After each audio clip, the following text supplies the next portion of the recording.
Huzzah.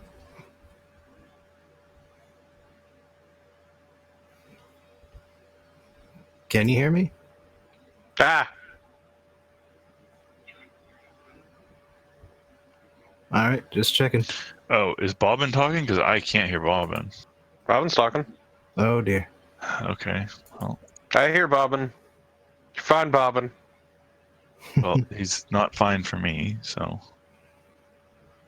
But it's I more obviously meant the probably issue my isn't end. on Bobbin's end. Yes, no, it's on my end. Can you say something, Bobbin? Test. Test. Okay, yeah. We good now? Yep. Alright. So. Oh. First, let's get the music going. Oh no, I gotta stop listening to my jams.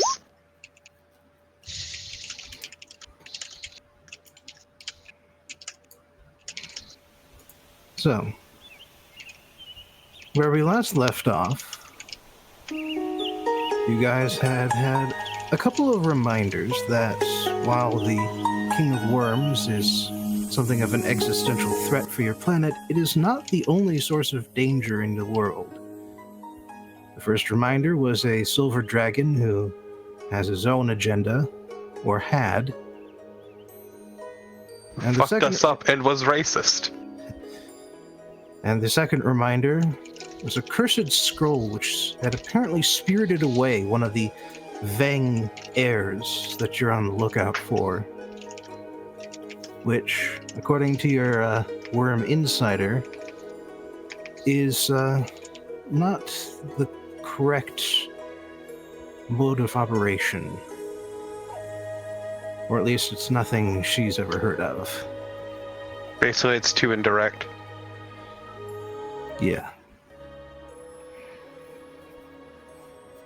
Just look, sometimes we need to be reminded that the worm isn't the sole source of weirdness around us. Mm-hmm. And at the moment, you are still at Thronehold, which is a fortress guarding the Throne Pass. So called because it is the highest pass in altitude between the east and western sides of the continent.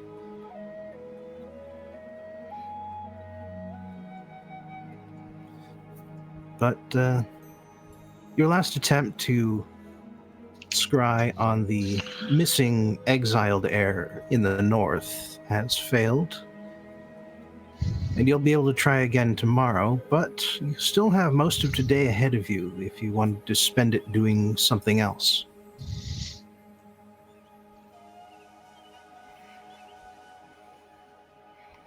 There is still the Western Empire and the islands that need dealing with.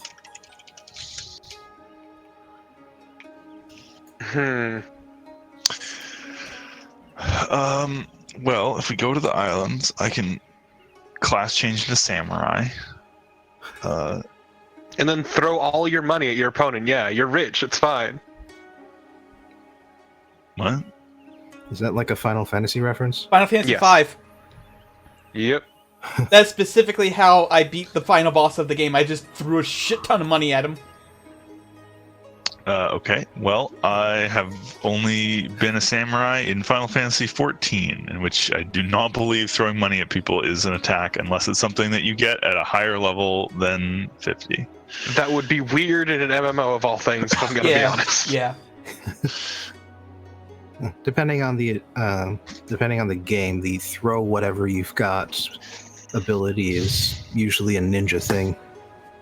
I don't think there are But ninjas money in specifically is usually a samurai thing in those Final Fantasy games.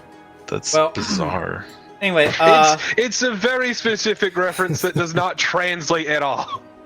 I vote we go to the north and save the islands for last. Unless... Wait, did we ever get a beat on the, Oh, no, that's right. The one son is dead, and we haven't gotten a beat on the other one, have we? Well, he's dead. We don't know where he is, but he's not on this plane of existence. True, fair enough. And you have already done the north thing. Okay. That was Shara Grava. Yeah. Mhm. Let's go. My vote is west, and then we save the islands for last. Yeah, let's go handle Fire Emblem Three Houses. Let's do this. Okay, well, I know who I'm siding with once we get there. The Golden Yeah, Deers. same. We're probably gonna say it to the same person, actually, Visk. Yeah, obviously. Not the fucking golden deer. Get Fuck out of the here. deers. Okay, listen. I've not played it. I thought that was the meme house. It is the meme house. I mean, Okay. it is the meme house, but it's also not the ideologically correct house. Oh, okay. The ideologically correct house is the Black Eagles. The Black Eagles is good because the meta plot doesn't happen. Okay, yeah. Let's talk about the Black Eagles. I don't alright. get any of this. That's fine. Just the person in my avatar on Discord is the main character Emperor. of the Black Eagles, basically. I mean, there's the main Yeah. character of the game, but she's the Lord character for the Black Eagles, and she's the best. It's also alright. great because the Black Eagles is in this weird spot of it's the only one where the meta plot doesn't happen for reasons. I'm not sure what you mean by the meta plot. The big bad thing. Nemesis. Anyway, let's continue, please. Nemesis only shows up in one of the things. That's Either only way, Golden let's Deer. move on. Okay. Sure. Because now okay, I'm we're going. lost, We're going so- west. Yeah. Yeah, I'd say That's- let's go to the tribes. So, for at least for the time being, you're deciding to head over the mountains into the And through the Western woods. Yeah. Empire, the Wilderlands, where there are currently 3 Kagans vying for power. Hmm. Do we know anything about them off the bat? Now each split up with each one of them, and then Grenache gets to be the centrist. Well, you could ask Marlia for more information. Sure. Yeah. Hey, Marley. Do you know anything about these Kagans or Khans? Wait, sorry. Are they already Kagans, or are they? Well, that's what I hear they've been calling themselves. Each of them says they got a right to rule the Wilderlands. Okay, but there's only supposed to be one Kagan. Sorry, fuck. Okay, so it's fuck. I was just talking about Final Fantasy. There's a thing in Final Fantasy 14 where you go to a place where they have that, but they say it Hans and Hans. That's like they use like Khan is Han and Kagan is Han. Because I guess that's actually a more accurate pronunciation, but it's so now I keep thinking of it that way. So yes, all right. The Gagans. There's only supposed to be one Han. Well, there's usually only one at a time, or else there's 2 of them and they're fighting each other to see who's got the sky's blessing. But we fixed things so that there's 3 who all think they got the big sky blessing, and so they're all going after each other. And agents of the Worm are moving back and forth, making sure all the clans are just about even between them, so that the fighting goes on as long as possible.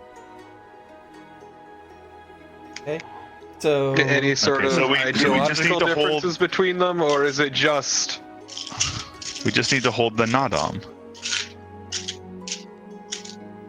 And then we go in, and as a foreigner, we go in and we become Kagan. we're Perfect. not doing a colonialism. No, I refuse. It's not colonialism. We're just winning so that we can recruit them to come liberate a different country from an evil empire or something, right?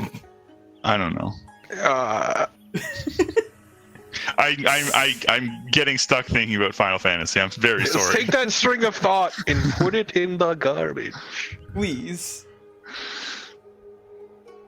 Anyway, is there any ideological differences between them, or Ideological? No, not really. It's just a matter of whoever's in charge deserves to be in charge because they got all the people behind them and they can win all the battles and whatnot. Okay. It's not Which really one? that complicated. Which one is the hottest? The hell's if I know? I never been up there. Oh, okay. So we're just gonna go and check them out for ourselves. All right. no? Yep. Just because somebody's hot doesn't mean that they're necessarily a good ruler. I say, looking directly at Aurelia. Well. Okay, but I mean, works in my case. No, Aurelia obviously doesn't actually believe that. She was making a joke. But seriously, I mean, if we just need one of them to win, right? So I'd prefer the one who's we can not the pick- biggest jerk to win. I mean, I'd say I don't want to worry about that. like, to and chat scope your them out first. here, but they probably are all kind of big jerks. We can Probably. worry about the logistics later.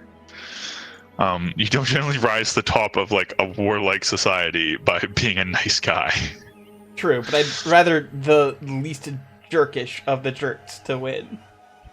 Okay. Just break out a dartboard and choose at random. I mean, Well, that is also an option. Well, your first job is going to have to be finding one of them camps. I mean, they keep moving around. It's just, that's what they do. Gotta keep up with them herds. Right. And, yeah, even our folk can't keep track of exactly where they're going. They just sort of wander through the wilderness on their own and hope that they meet up with somebody in the service of someone. All right. Another question. I understand these people are nomadic. Are there any permanent settlements of note? Sorry, you were breaking up. Could you repeat that? I mean, these people are nomadic, but are there any permanent settlements? Like No, of significance? not that I know of. I mean, if some of the folk want to settle down, they can just cross the mountains or head north or head south and join up with one of them bigger cities down that way. Right. You mean in the other regions? Yeah, Yeah. Okay. it's like just Interesting. yeah, something about the land. Just you don't take kindly to people settling down. I see. All right. So my idea was maybe we could just try to find some people who would be a little bit more in the know and see if any of them can give us guidance. Otherwise, we might end up just picking one randomly, which, I guess there are worse possibilities. Not ideal, but I mean. All right. Okay. No, I agree. Why don't we just head there and see who we run into first? Yeah. Even if it's not one of the big, hordes or whatever. If we run into anyone, we can maybe ask them some questions, get a better sense of things. Yeah, that sounds good. And then maybe we'll get really lucky and we'll run into another dragon who can explain everything to us. No! No more dragons. I'm with Lily on this one. Dragons are Hey, bullshit. come on. Most of the Half of the dragons. Half of the dragons. All but one of the metallic dragons that we have met have been perfectly nice. One was very sad, and that was unfortunate. But even he didn't seem like a bad guy. He was just very sad. There was only the one jerk. I mean, okay, there wasn't the other one who tried to kill us, but there were extenuating circumstances there. He was a zombie. Anyway, monster. I'm still with Lily on this one. The dragons are bullshit. Okay, well, I mean, I feel like you're being kind of unfair to our friends. Also, please don't forget that we are, doing a bunch of stuff right now at the behest of a dragon. So, might want to reconsider that. But you know what? It's fine. Let's just okay, look, sure. look, dragons are like people in that they're all dicks. Let's move on. There we go. That's the general gist of it. Yes. So, you take your ship over the remainder of the mountains and into what are called the wilderlands. Here you see a bunch of rolling plains and grasslands. It seems to be much flatter than the other parts of the continent you visited, but flatness is a relative thing. Because for the group of you to have been on the absolutely flat plains of Okar, even this much hilliness, distant mountains, is far from being that flat. Nevertheless, the area seems to be much more accessible for herds, grazing animals. And below you, as you cruise along, looking for signs of civilization, you encounter wild herds of horses, giant groups of sheep, a few large, thickly furred animals that you don't recognize. Seem to be slow, but otherwise big and stocky. Boy, howdy, I love steps. Hey, we're meeting all these animals, and I have giant dogs. And I have like a fucking staff that lets me talk to animals. I could ask Yeah, this them place is fucking empty. I could ask them like if they have seen other humans lately, like large groups of them. Alright, you just want to sort of like pull over for a second and go talk to some animals? Yeah, sure. I mean, why not? Like, it's if they can lead us to humans, then it would be worth it. And if Gotta not, match our speed with some horses to chat. And if not, I get to talk to some sheep. Who cares? Alright. Well, I do want to ask, what kind of herd animals are you looking for? Let's go with those big furry ones that you were talking about, like the latest ones you mentioned. That that Aurelia seems to think are big dogs. Well, yeah, and just by the way, even if you had rolled high, you would be certain that these particular species are not native to your home. Man, fucking steps, am I right? Yeah. As it is, even with an 8, it's fairly clear that they are eating the grass and are therefore herbivores. That's about it. Alright, cool. I go up to one. This place is fucking empty. Spend 1 charge, I think, because it's a first level spell on my staff, which, I mean, I guess is full now. To cast Speak with Animals, and I try to ask them if they have seen any large groups of humans, like, wandering about. Alright, let me just bring up the spell real quick here, just to see how intelligently they could answer. I don't have the book on me, so I literally ran into the room, threw it in my hand to shove it down into my mouth and get on the... I was not planning on casting Speak with Animals today, so... Alright. At minimum, beasts can give you information about nearby locations and monsters, including whatever they can perceive or have perceived within the past day. Okay.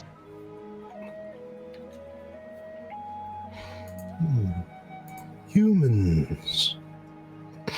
I see humans right now. I mean, aside from us, but, like large groups of us, yes. Older humans. Have we seen humans recently? Well, I remember seeing the horse humans a while ago, but that was a while ago. Oh, that was a while ago. All right. Yes. Do you remember? Sometimes the go ahead. humans bite us from distances, and we have to run. Do you remember which general direction you saw them in last time? That would help us a lot. Well, we like to walk away from the sun because it hurts our eyes. Okay. All right. That sounds like it helps. So thank you. You've been of great help. You're welcome.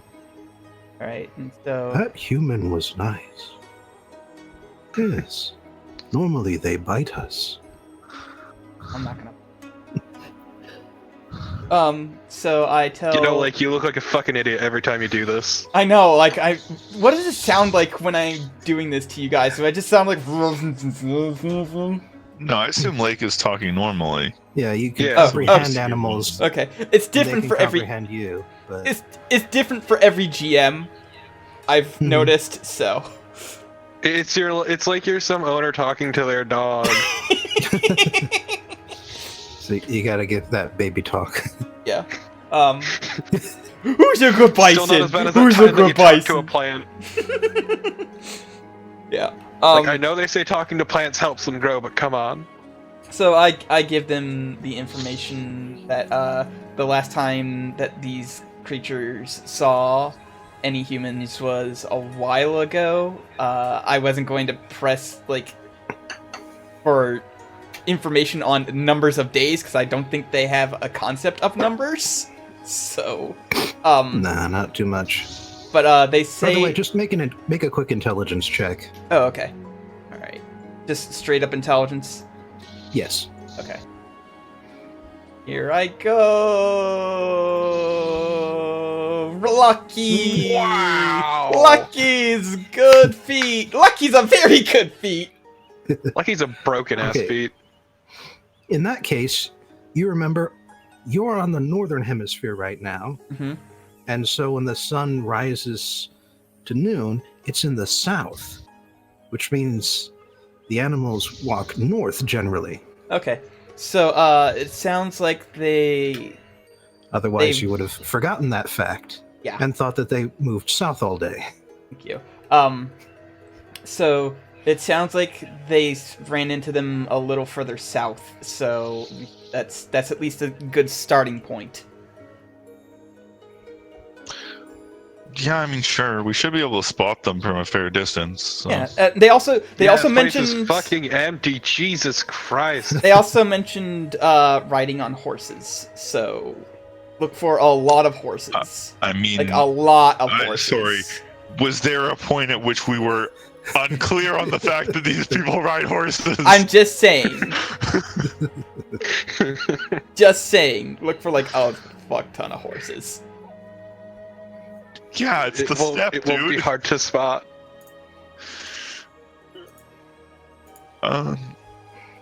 Well, to be fair, you've been on steplands before, but with the Dragonborn, and they don't generally use horses for movement. Also, to Yeah, be they fair, use we were on the slaves. ground for that. They don't ride the slaves. No, they do. It's hilarious every time. It would be really funny though to see a Dragonborn riding a kobold. Let's be perfectly honest. All right. Well, for all the 2 seconds it would last. You ever think about that I still have that potion from back then? Do you? I do. I still have that. What was it? Potion of fucking swiftness or whatever? I have it written down on my sheet somewhere, I'm sure. Yeah. I never actually used it. All right. Well, you continue generally to the south after that, following the beast's directions. But you don't actually encounter any sort of signs of humanity until the sun has begun to set. Hmm. But fortunately, It turns out that searching at night is not a big problem. Because when you finally come across their camp, it's glowing.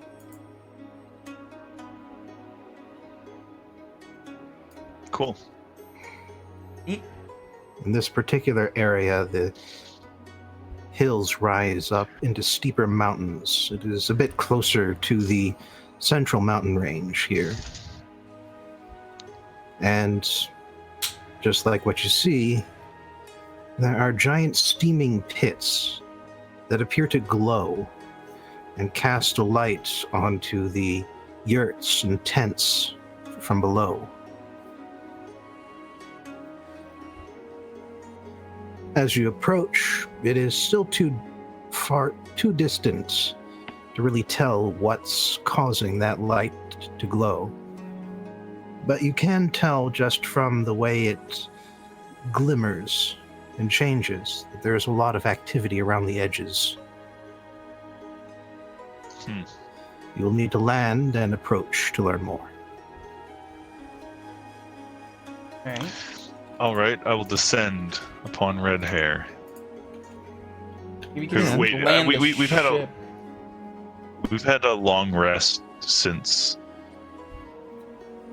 Right, we had a long rest after the dragon encounter, right? Yeah, we're fine. Yes. Okay, so, and I believe I had a spell slot that was still free, so I'm gonna just retroactively say I summoned red hair again, after the dragon fight, because I believe I still had the 4th level slot.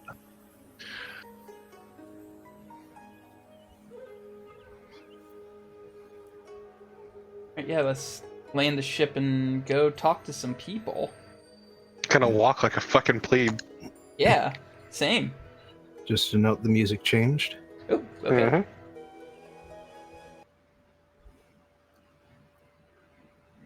Struggle with the volume for a little bit while it. It's a very subtle shift. Oh, wait, there we go.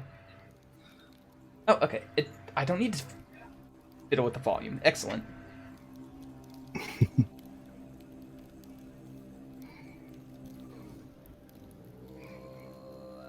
So, flying out of the sky against a still lit. The sky is still glowing above you. And so, as expected, as you approach the perimeter, you are met by a group of mounted warriors. They're humans, right? Yes. Okay. So they will speak the common human language. Just checking that I didn't need to We cast learned is tongues. basically high draconic. Man, it's Yeah, gonna be real awkward with me and Grenache here. Why? Because Don't they're worry science about it. experiments, remember? Anyway, What does that have to do with anything? Do you think these fake Mongols are like really into science? I don't know, maybe? I think that's what Torpo was getting at. I don't know why he was getting at I was more getting at that we're green. Oh, well. Well, Nobody sure they really can seems handle to it. care on this continent. yeah. Huh. Anyway, I, as they're riding up to us, I go, hi. Hello. Yes, Aurelia will greet them better than that. I mean, I don't have a fancy way of saying hi to people, in case you haven't noticed. Greetings, friends. You know, something like that. A little more formal, a little bit more authoritative. Introduce herself. I'm Aurelia, Prince of Viana, etc. You know the deal. I've done this a lot of times. I feel like Aurelia has introduced herself more often than Ferdinand von Eyre at this point. So He just walks up, waves, and says, "What's up?" As you approach, mounted on your griffin, the warriors halt a ways back from the group of you, and you notice that one of them just licks their thumb, holds it up, glances at the other two, and they start talking to each other, too low for you to really catch what they're saying. I'm not gonna And the be one rude. I'm not gonna fucking and the- eavesdrop. One on the right kicks his horse and gallops back into town. All right. Okay.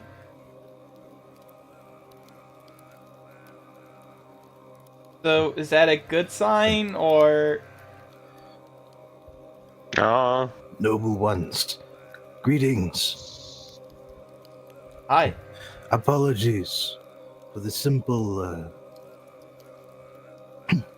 Apologies for the simple greeting. We will bring others more suited soon. It's all good. Okay. There's nothing to apologize for. I assure you. Yeah, like we're fine with this. But please, can you inform us? What's the best way to ask this? Upon whom we have we have stumbled. Who are y'all? We are new to these lands, Are you? as you can no You- doubt tell. I suppose. And yet. But you have come to the camp of the Marlin clan, one of the 3 Kagan who seek to claim this land. Hmm. What you see behind me, is the great effort that we are going through to prepare for war against the others. These hot springs produce heat like nowhere else in the Woodlands, and we may temper our blades here quite efficiently. Ooh, that sounds neat. Yeah, it sounds pretty sick, actually. Yeah. And if I might ask, who is the Kagan of the Marlin? Sorry, was it the Marlin clan? You said. It is Marlan Kagan. Oh, I see. Yeah, the Marlin are the Kagan. Yeah. I see. My apologies. I am not accustomed to the naming conventions of your people. Hmm. In my land, the names of the clan and of the ruler are different, I suppose you could say. There's an obsession with names where she's from, actually. Yeah. Okay, well, Well, then, if you do not know, then the Kagan had a name before.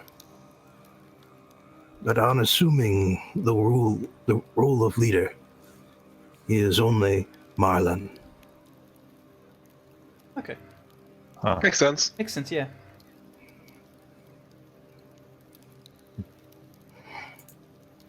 all right. Now, they seem to be expecting more people to be coming up to greet us or something? Is that it? In the distance, you see the one horseback rider rushing through camp, crying out loudly enough for you to hear the echoes against the steep cliff sides nearby. And several people rush to their own horses, hitched together or separately across the camp. And as the one rider trades awkward small talk with a lot of you, a decent-sized procession has mounted up, and a good dozen horseback riders comes to approach you. Before as I start approaching, I want to say, excuse me. What did you address us by earlier when we first met you? Because he said something like Noble ones or something? noble ones, yeah, right? Yeah. I believe Okay, that's I'm what he said. Why were you calling us noble ones? Were you expecting us or something? Expecting, no. Hoping, perhaps. Certainly. But why are we noble ones? exactly. He just looks confused at the other rider who's there with him. They both sort of shrug at each other. Fair You enough. are aware of what you carry, yes? Yeah, it's the rod. Congrats. When someone Oh. asks if you're a god, you say yes. Come on, guys. Oh, No, it's the rod. We have the storm mace thing. I forgot. Yeah. I forgot about that. Lily yeah. says, just gesturing wildly at Aurelia. No, this is 100% in character. Like, oh, Lake's like, oh yeah, I forgot about that. How can you forget the wind is wailing at all fucking time? I've learned to ignore it.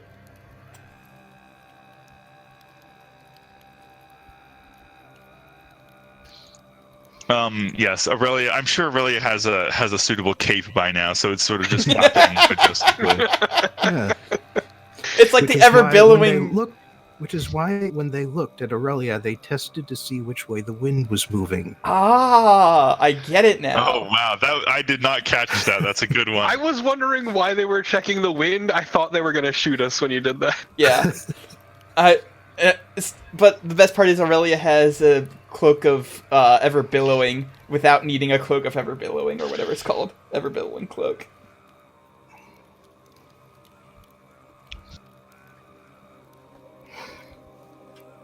So, I guess this is kind of convenient for us, isn't it? Yeah. yeah. Just Lily goes to high five Lake. Hell yeah. Yeah, Like just puts his hand, alright. just puts their hand up at normal height, so that way. Aurelia, just makes sure she looks as dignified as possible, which she practices a lot, so she's pretty good at it. Every day in the mirror.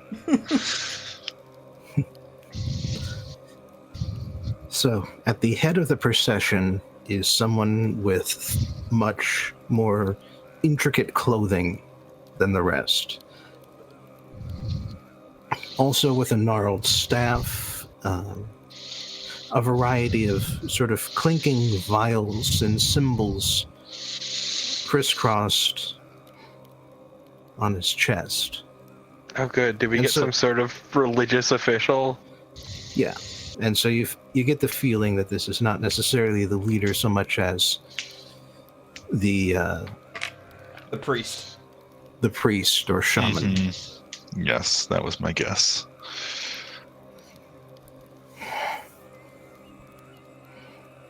Like, not surprising given Yeah. everything, but Yeah. And so,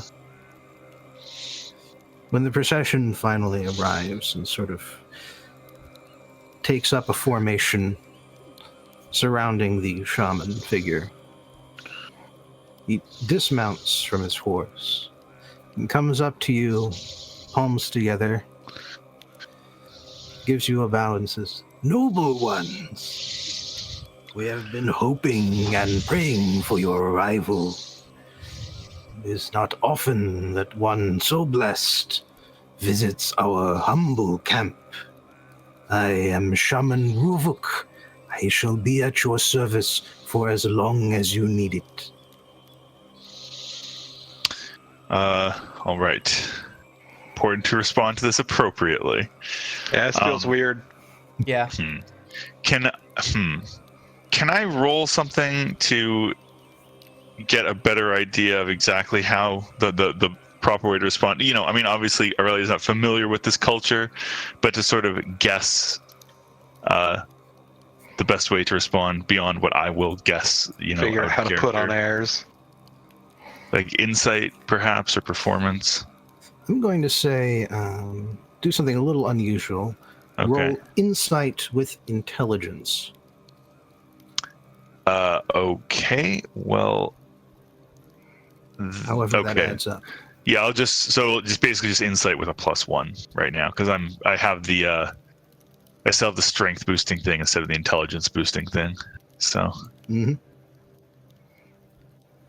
okay, 14. All right. Well,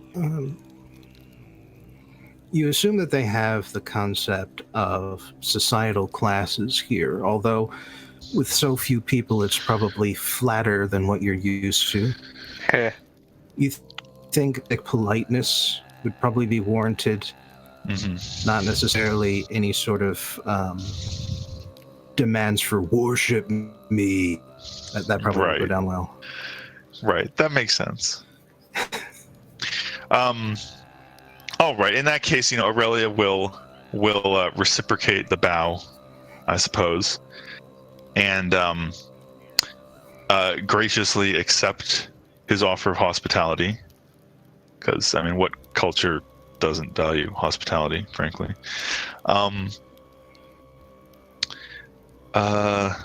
Shit. What else did he say? The struggle is real. I lost my train of thought. Yeah, she'll do those things. Thank him for. No, I already said the hospitality. Okay. Yeah, that's the main thing. Shit. Sorry, I'm not sure if I'm forgetting something said. I got so caught up in making the roll that I forgot what he actually said. Someone, come on, help me out here. I'm gonna be real. I blank too. Okay. Well, yeah, she will do those things then, and just generally respond politely and thank them for welcoming them, and introduce herself again, I suppose, since she only introduced herself to the first guy. All right.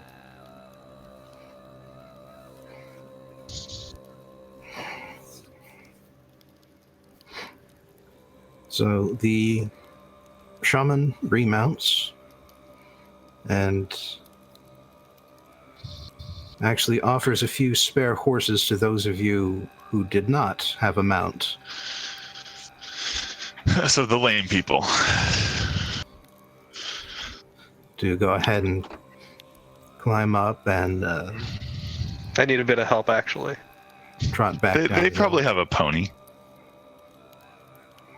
Actually, all the horses seem a bit small here. It's probably Yeah. the lack of probably the severe lack of high grass. Yeah, fair. No, I guess they did ride pretty small horses, didn't they?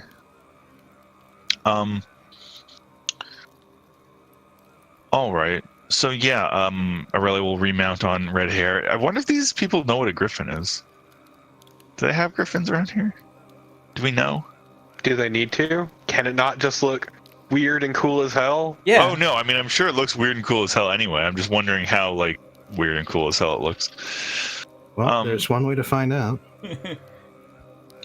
What? Ask them? Oh, just ride it into the town.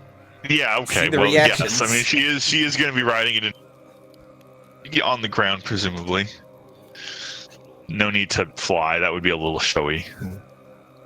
Well, at the moment, you do seem to be drawing more attention than your mount is. Fair. Well, you know what? This kind of makes up for getting owned by having this rod last session. So yeah, all right. Aurelia will just again do her best to look, dignified as possible. All right. Well, you are. She succeeds. Yeah. You are essentially surrounded by the warriors as an escort, and the shaman just sort of drops back in order to be in line with the rest of you, and he leans over to Aurelia and says, "You must pardon my inquisitiveness, but who is it that a group of foreigners such as yourselves have come to be so blessed by the sky?" Okay. First we How kill honest the do we wanna dragon. be? Blind luck, blind. No, we're not going to mention that. Blind luck. Well, she. Okay, so she's sort of going to diplomatically say, "Well, the full story is a rather more complex tale than I can easily share at the moment. But in short, we have embarked upon a mission that has found favor with the gods. Most recently with Lord Onos himself, or through Got buddy with through his his wife. emissary, we have been granted his blessing. And Holy mission, you say? yes, even now we are still on that holy mission with his blessing. So it is by his blessing that you have come to us. Excellent. I wonder if they know who Gia The is. plains will run red with the blood of our foes. Relly is not going to correct him just yet. I wonder if they know who Gia is. Because we could really flex on them then.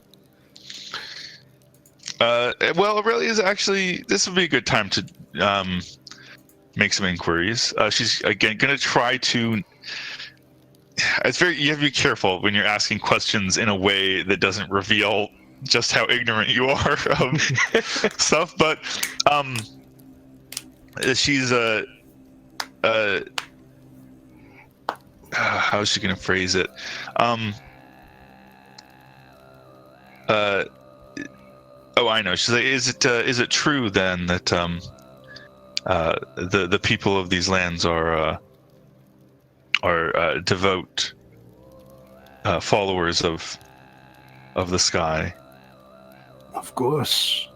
The sky is always there, always watching, always showing the way to the worthy, and blocking the sky and the sun to those who do not deserve such blessings. I mean, it's true. All they have here is sky.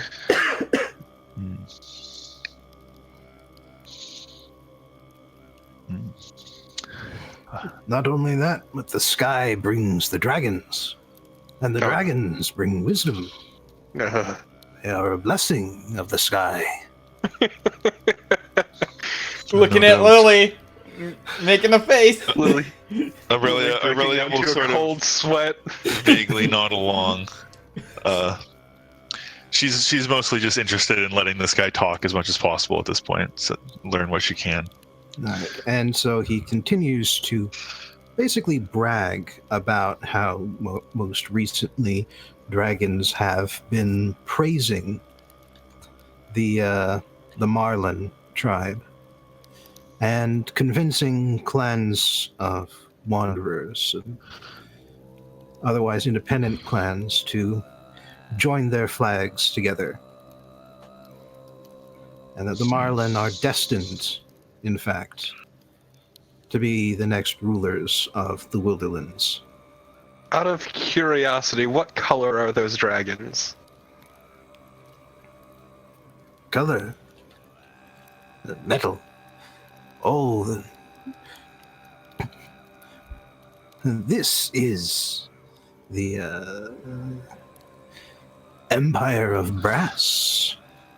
The dragons who come here are the brass. Not much of a color, really. Brass is a color, technically. You get the gist. You get the gist.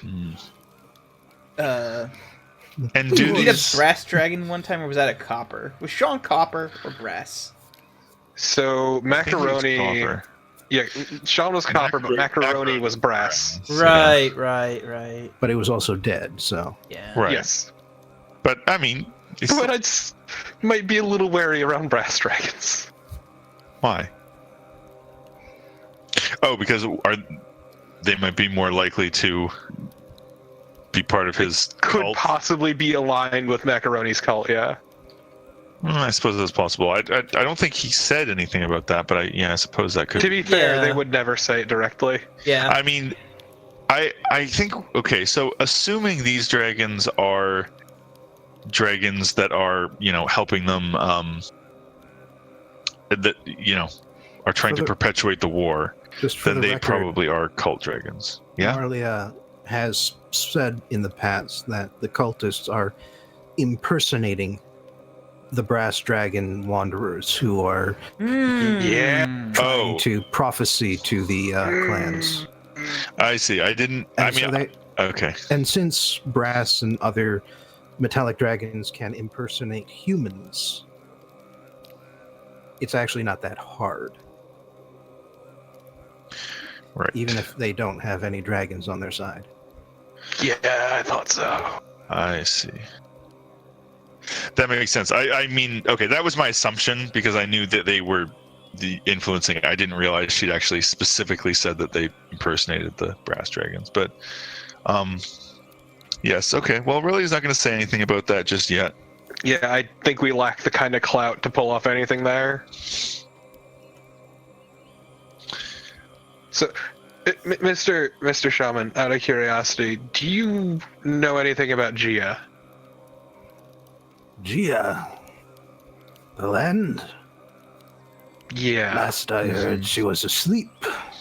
Not anymore. Yeah, no, she's not asleep anymore. It's actually how we earned Onos's favor. Really? Mm-hmm. No wonder he was so happy to bless you. You'll be pleased to know that his wife is awake again. She is absolutely lovely, too. She's great people.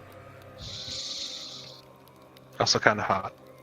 Yeah. All right. Okay. This is the part where Aurelia puts her hand over Lily's mouth. Lake did audibly agree as well, just so you know. All right. Yes. Aurelia's going to try to steer the conversation away from the other members of her party. And just again try to let this guy talk about stuff while we head back. Yeah, I was just wondering the Unless he's extent of their dying. knowledge of Gia. Well, there's not much time left for that, actually, because you ride up the sort of hill that leads up to the largest and most complex yurt in the village. By this point, the sun is set to the point where the line of where you can see the sun hitting the mountains is just not that far away from the peaks. And so you don't have too much light to see by, but it's clear that this tent is much more expensive, much more expansive than the ones below it. It even has this large segmented wooden platform it's sitting on that keeps it suspended just a bit off the ground beneath it. And standing in front of it, arms crossed, big grin on his face, is what can only be Marlon Kagan. His large hat, fancy outfit, authoritative stance really say it all. Okay, fair. Does it look like we're expected to address him first, or? Well, by the time you arrive and the shaman just sort of leads you up in front of the tent, you turn around and you see that just about the entire camp has assembled behind you, some mounted, some still on foot. Men, women, children, just about everybody has come out to see Horses. this. Horses aren't as interested. Gee, I wonder How why. dare they? How dare they? We demand that all your horses come out and worship us at once. I'll have every one of their heads otherwise. All right.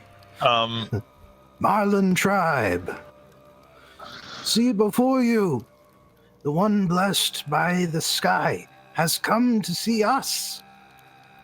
It is a sign.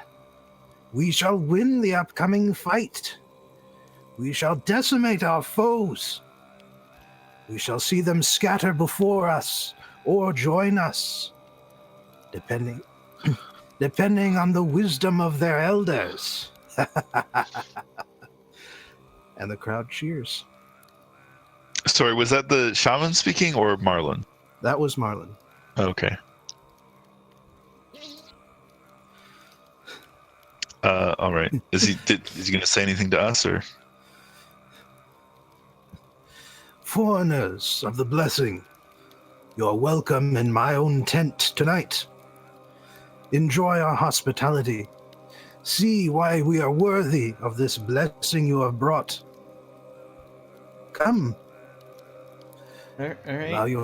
Allow your horses and other mounts the rest they so rightly deserve.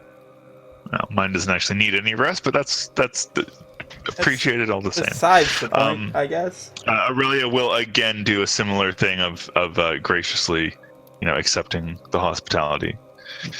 The Kagan does not actively wait for you. Immediately heads straight into the tent, apparently to prepare things, while the shaman guides you off your horses and just sort of arranges everything. Sends you up onto the helps you up onto the platform, takes the horses aside, gives the griffin a long look. I tell Red Hair to, make things easy for him. Just to fuck off. All right. And guides the griffin away as well. Cannot wait to fucking eat. Yeah, eating sounds good. Yeah, I'm excited for some disgusting fucking horse blood milk or whatever they fucking drink. That's because you're a coward. Yeah, I'm pretty sure that's I'm excited for it. I'm pretty sure that's a thing they do, right? Isn't that a thing? That Mongols sounds drink? a little racist, actually. It's actually cultural. It's also sort of a matter of what they had to drink. Yeah, I mean, I'm not judging them. Yeah, it's specifically fermented mare's milk Yeah. that you were thinking of. No, but they put blood in it too. I mean, maybe not in that. Maybe I'm thinking two separate things. But I'm pretty sure there was a mixture of milk and blood that they would drink. Either way, it's not relevant. Doesn't matter. Yeah. As it is, you are ushered into the tent, and you see it is this wide area that deceptively large on the inside. Not like magically so, but you didn't really get a sense for just how big this would be until you stepped inside. And there are long tables in the center. Looks like they are built light to be easily taken and brought along when the camp breaks and the group has to move on to a new location. It probably also helps convert this area into a place to sleep, because you don't really see any sort of specific sleep area set aside right now. But you do see large piles of blankets and pillows just sort of stuffed along the sides. Aside, of course, from the pillows that are placed next to the tables, the low tables, where people are sitting. Or where they would sit if they weren't all standing to welcome you. Hi. Hello. Hell yeah, low tables. Oh yeah, you would be excited about that. Mm-hmm. Yeah, the rest of us can sit while Lily stands. Yes. You have accepted my hospitality, so the very first thing we shall do is eat. Oh, thank God. Welcome to whatever is on the tables. Well, time for Lily to go to fucking town. Yeah, same. They might not need to sleep anymore, but they do need to eat. All right. The repast is fairly heavy in meats. And yes. organs as well. I've eaten worse. And actually, they aren't They are fairly well spiced here. Mm. You get a Okay. sense that whoever is in charge of cooking all of this food has a fairly good sense of taste. And so while the variety is limited, the flavors are not. Nice. Lily's just fucking living it up right now. Yeah, All same. right. Well, let's sit down and eat then. All aboard Meat Mountain. I ate the whole brownie. Meat Mountain. We ate it all.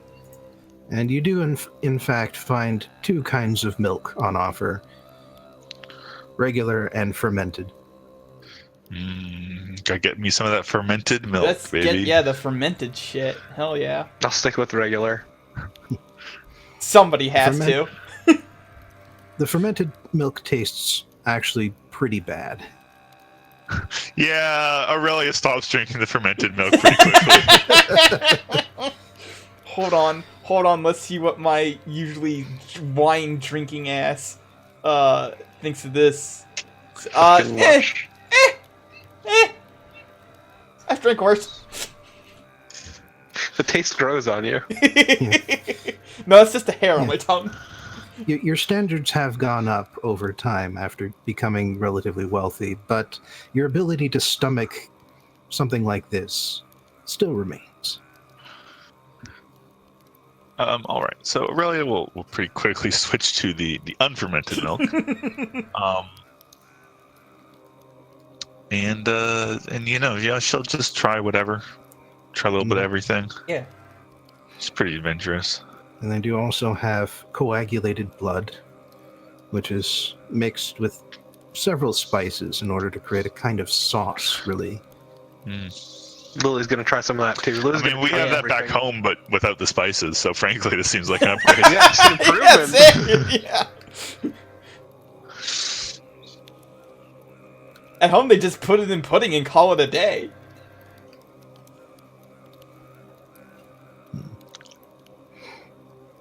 Well, I do mix it with meat before it becomes quote-unquote pudding. Yeah, it's not actually pudding. Yeah, it's not. Yeah. Blood pudding is not actually blood in pudding. I know. It's just Brits are really bad at naming things sensible names. Yeah, I am aware. All right. Well, yeah. Just have some of that. Have some a little bit of everything. Figure out what's good. You do also note that table manners around here are fairly lacking. Yes! I'm in my element! The only utensil to speak Understandable. of is a knife, and everybody is just using the one they brought with them. All right. Yeah. Oh man, there's the temptation to use my fucking lightsaber to cut shit, but no. I mean, I can one up you there. There's the temptation to use the fucking whole relic that is winning the respect of all these people. To mash some to cut fucking meat. meat. You just turn it into the battle axe. Yeah, you just slam it down on the fucking table.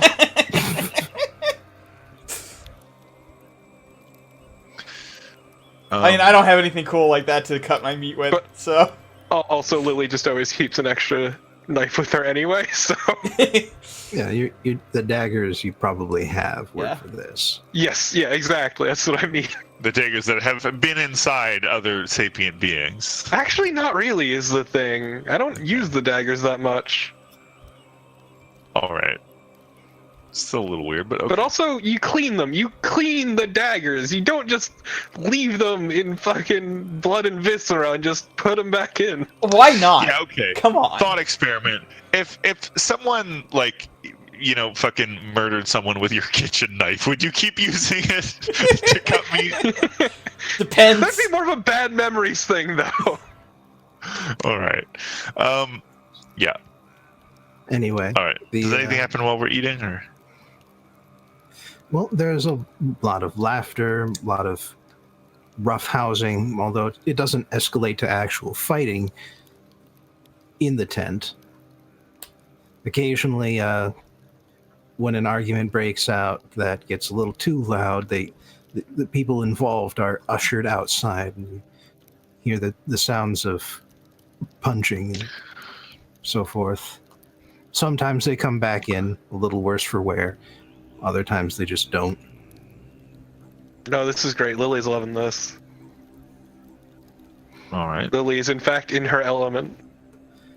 And the impression you get is that to show your compliments to the chef, you need to clean your plate and then provide the largest belch you can. Okay. Hold on. What do I need to What roll do to I roll? burp? That last bit's going to be a struggle for Aurelia. I would say it's a constitution check. That's unfortunate. Damn. Some fucking weak shit here. Well, You've they're got like a happy 4 out of 10. I got like a 6. They're happy enough that you're participating. Yeah, Aurelia's not going to. You know, on the one hand, she doesn't want to spend them, but on the other hand, there are certain things that are just baked too deep. Look, Lily is just always excited at a chance to stuff herself silly, just completely. What about Grenache? Oh yeah, let me roll for Grenache. Yeah, let me roll see. Grenache. Grenache I would assume is Part of pretty me good wants at him to burping. roll low because it feels more in character. Yeah. Oh wait. Oh, he's got the same exact numbers as Lake does as far as Constitution, but better luck. So.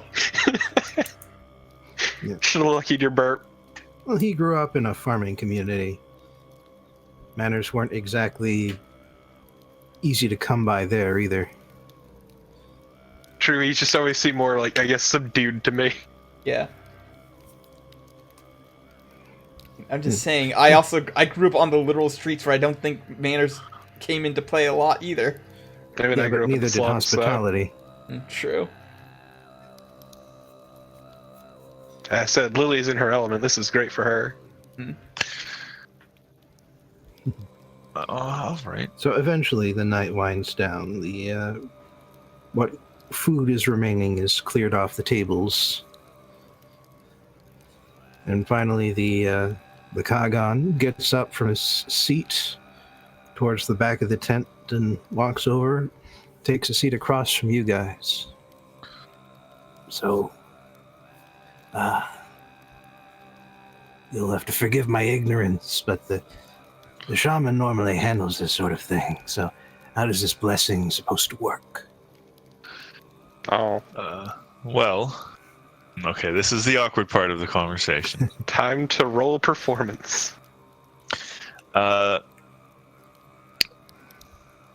right, maybe this is something we should discuss out of character, and maybe say that we whispered about it during the meal, because this is something I've been sort of thinking about.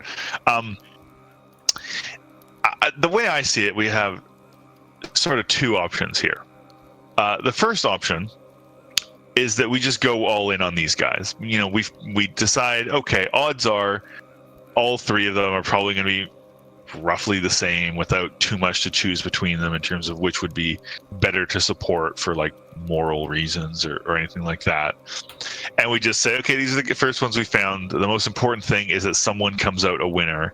So we're going to support these guys however we can and try to make this guy win. The other option, and the one that personally I'm leaning towards, is that we try to scope out all three. Yeah, And I would like to scope out all three. I mean, I would like to skip out all three, but I figure we may as well humor him and put on a show. well,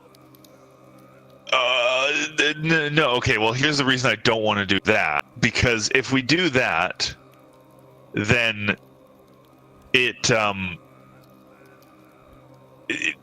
feels like it sort of robs us of some of our power, right? If we go to each one and say they all have the blessing, well, we're just doing what the cultists are doing, right? Like, it, to me, that sort of defeats the point, because part of our power, I mean, obviously we can like fight and we can do other things to help them win, but part of the power that we potentially have here is the power to, you know, confer some sort of blessing, to use our blessing to you know, give them a propaganda win. Now, this guy's already kind of doing that, and that's fine, but we haven't actively done anything. So if we turn around and like actively give our blessing to someone else, that counts for a lot. If we say now, you know, we're humoring him, giving him the blessing, to me that that doesn't work as well, right? Do you see my logic here? It just makes us basically a different version of the worm, and right, and yeah, and I'm not. I mean, to be fair, they've already deliberately cornered us, though. Right. So, but here's the thing. My thought is, what we do is we say, you know, something like, well, in truth, you know, our mission here is to, you know, determine which of the three Kagans deserves Lord Onos's blessing. That this is why we have been sent, and thus, you know, we need to, you know, we need to assess the worthiness of each clan and of each leader to, you know, determine to whom we should confer this blessing upon.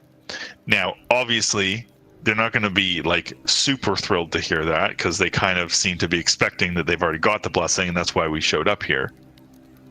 But it's better than saying, actually, no, we just came to say that you're fucked and you're gonna eat shit and die. I mean, we could also potentially say that we need to return to our temple, and we'll confer with Lord Onos with what we've seen, and come back with a message. yeah, so okay, I don't want to. I feel like I don't want to pretend that we're actually specifically conferring with Lord Onos, because I already told the guy that we received the blessing from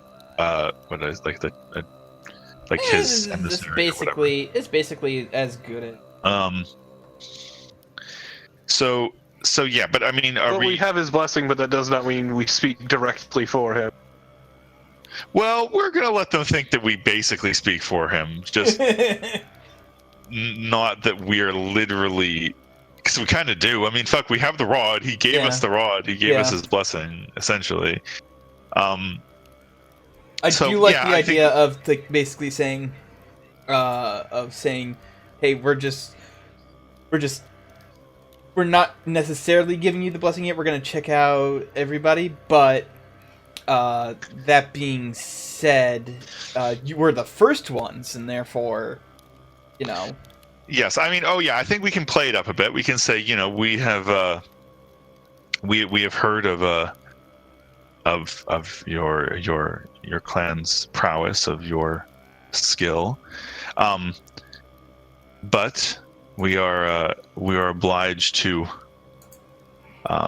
obliged. That's yeah. We're obliged to let each of the prospective Kagans make their case to demonstrate why they should be the ones to earn the blessing of Lord Onos. That's good. Make it sound like we don't really have a choice in having to go see all three of them. Yes, and so we we would essentially we would be remiss in our duty to Lord Onos if we were to confer this blessing without having given each Kagan the chance to plead their case. Probably not plead their case. That feels not like a term that they would use. But to make their case, to, you know. So I don't know if you want me to repeat all that, Bobbin, but I think that's basically what I'm going for. That essentially we're here. As yet we cannot confer this blessing. While we have heard tales of your prowess, we are obliged in our mission to Lord Onos to speak to all three prospective Kagans, and to allow each to make his claim, his or her. I don't know if they're all men or what, but to make their claim for why they are the one who should receive Onos's blessing, for while Onos may be capable of determining that from on high, we as his blessed are not, and we are obliged to investigate ourselves each of the Kagans. All right, Something then. to that effect. And I'm okay. Should I roll a performance to see if I can? I feel like I want to roll a performance here. Sounds I more would like like you to a roll bluffing. Persuade just to see how Oh, that's fair. how diplomatic exactly you come off. Not bad. That's not bad. Do you have that thing where that actually counts as a 25, or is that...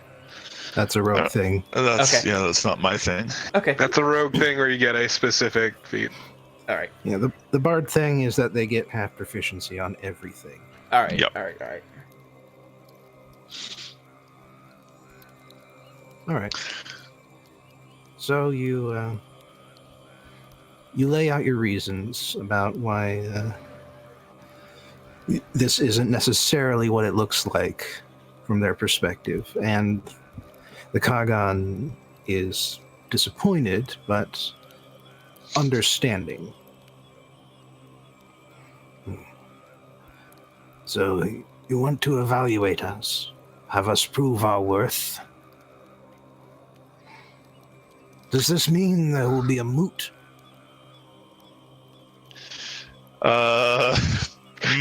I mean, I know what that sounds like, but I don't actually know what that is, and I don't know who gets to decide whether there is a moot. What should you roll to figure it out from context? Oh boy. Are we sure? Did Marlia by any chance say anything about that? Nope. No. No. No. But if you just stand there silently, or sit there silently for a second, you'll see. He will continue by saying, because if there is a clan moot, we will gladly show how our warriors are much more powerful and strong than theirs. It'll be... You will not have to roam the wilderness searching for the hides of our cowardly enemies. You will see it all before you, and judge, one next to another, which of our clans deserves to rule them right. Oh my god, it's a Deserves to rule the warlord rest. equivalent of a beauty pageant! This is sounding more and more like the Nadam. I just want to throw that out there. Well, in that case, perhaps there shall be a moot. Yeah, let's do it. Uh, I really But want this now. you must forgive Maybe me say it with a bit more conviction. well, okay. I was going to follow up. For I must confess, despite the mission that has been conferred to us, we still lack some knowledge of the conventions of your people. So tell me, how is it that a moot is called? Oh, riders will go forth, find the clans, tell them all that the god, the sky himself, has called us to demonstrate our worth. The moot will happen at the Moot Hill. Okay, well, that makes sense. That is the logical place to hold a moot, I must admit. Of course, it will take many weeks. We will gladly host you until then. And just by the sparkle in his eye, you know that this means he will be getting a huge advantage for himself if he can if he can get you to stay. Well, we are honored by that offer, and indeed we may spend some time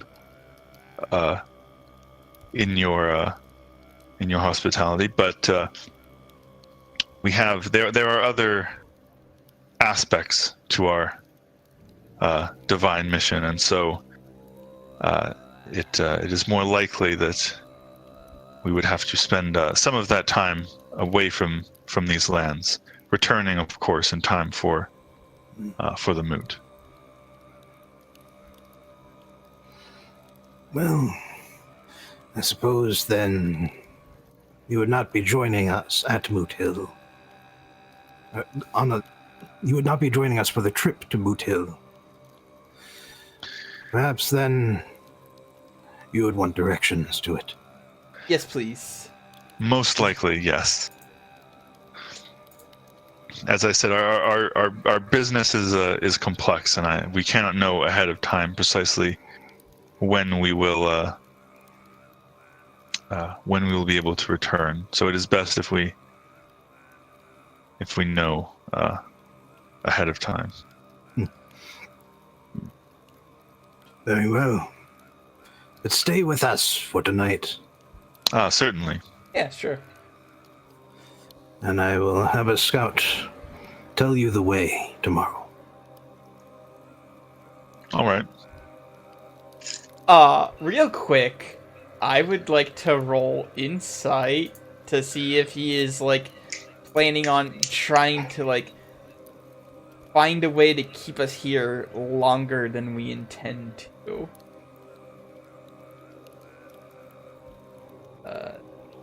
He doesn't strike me as a particularly, like, conniving guy, but I mean, yeah, I suppose.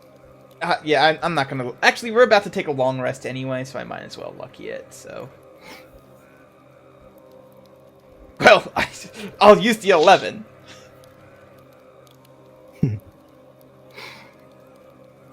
All right. Well, You know what? Fuck it sense... for laughs. Hey. Might as well get Grenache in on this too. Yeah. Grenash's insight, I think, is supposed to be pretty good, considering he's a wisdom-based character. What is his insight? Oh, he's proficient in it, so yeah, he's hella insightful. I mean, Aurelia is proficient in it too, but her wisdom sucks. Yeah.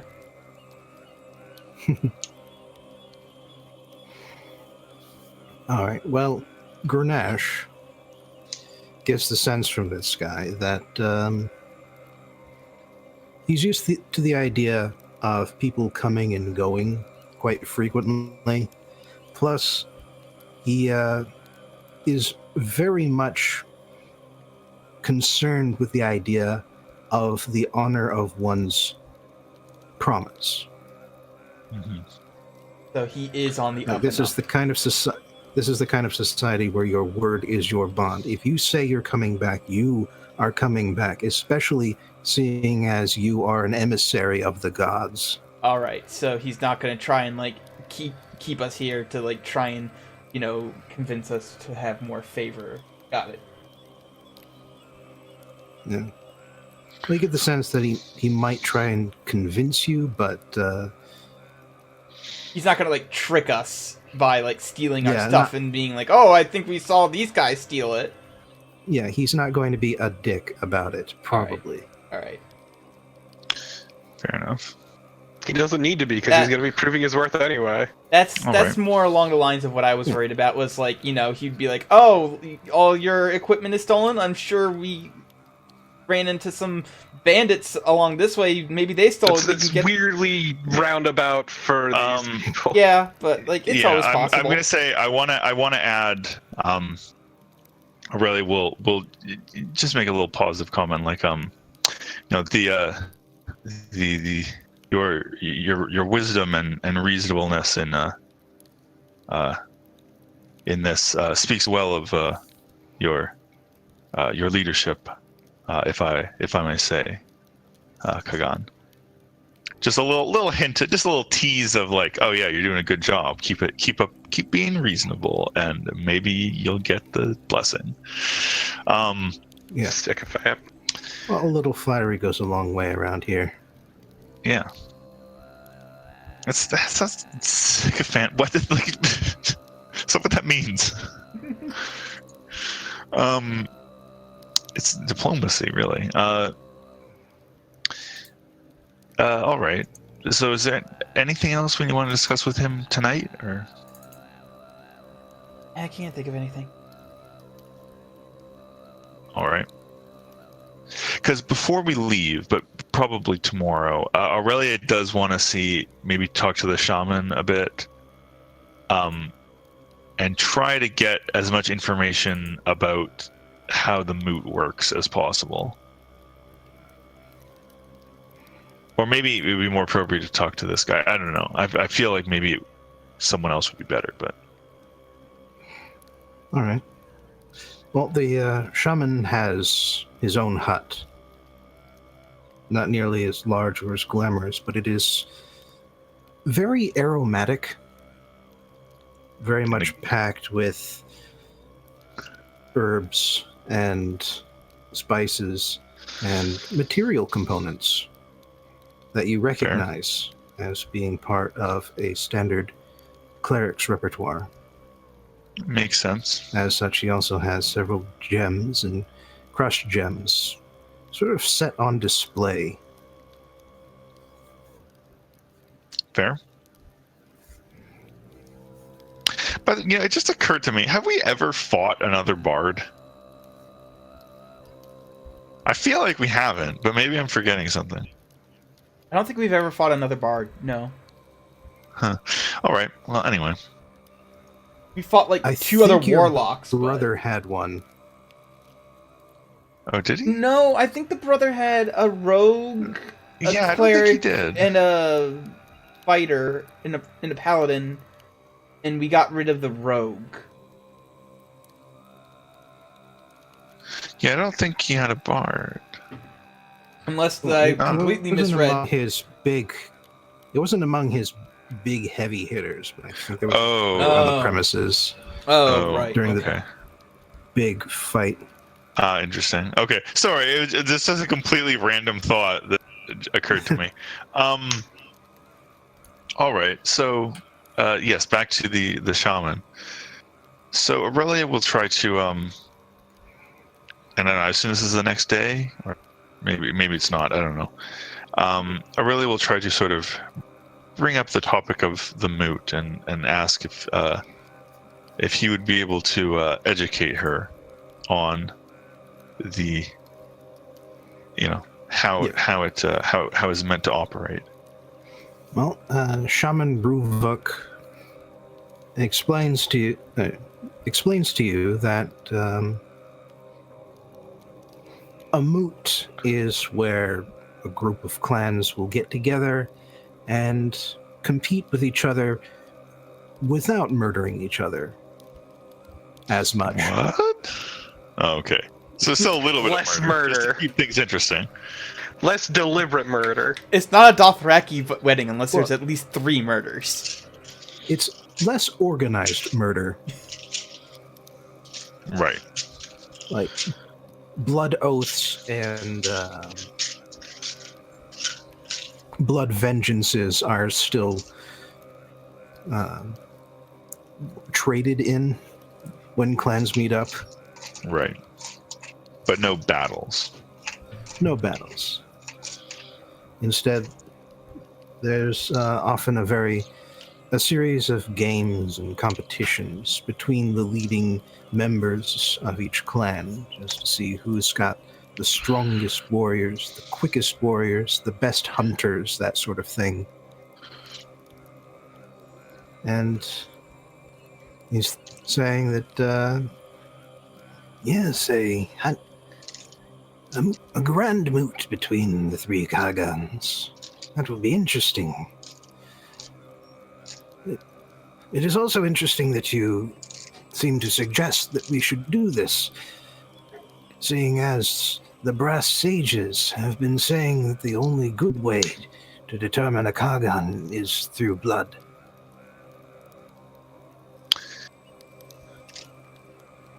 Should we just call out the brass sages as heretics? Yeah, I'm not certain. Okay, they said that the dragon, the sky brings the dragons. Yes. But so they obviously think there is some connection there. Yes. Okay, I think it would be better to maybe sow the seeds of doubt at least, because so I'm gonna say, well, we were warned when we were given our mission that there may be parties working against the Will of Onos who would disguise themselves who would impersonate, perhaps even the some of the sages themselves. I do not wish to say with certainty, but if they insist that the only battle can solve this question, I would cast doubt, for I believe that it is the will of Lord Onos that another path be found. Else the entire Empire of Brass bleed endlessly. I don't know if you want a persuasion or anything like that. I feel like that last bit's embellishing a bit much. False prophets. That is a serious accusation. But considering what you carry with you, an accusation we must take seriously.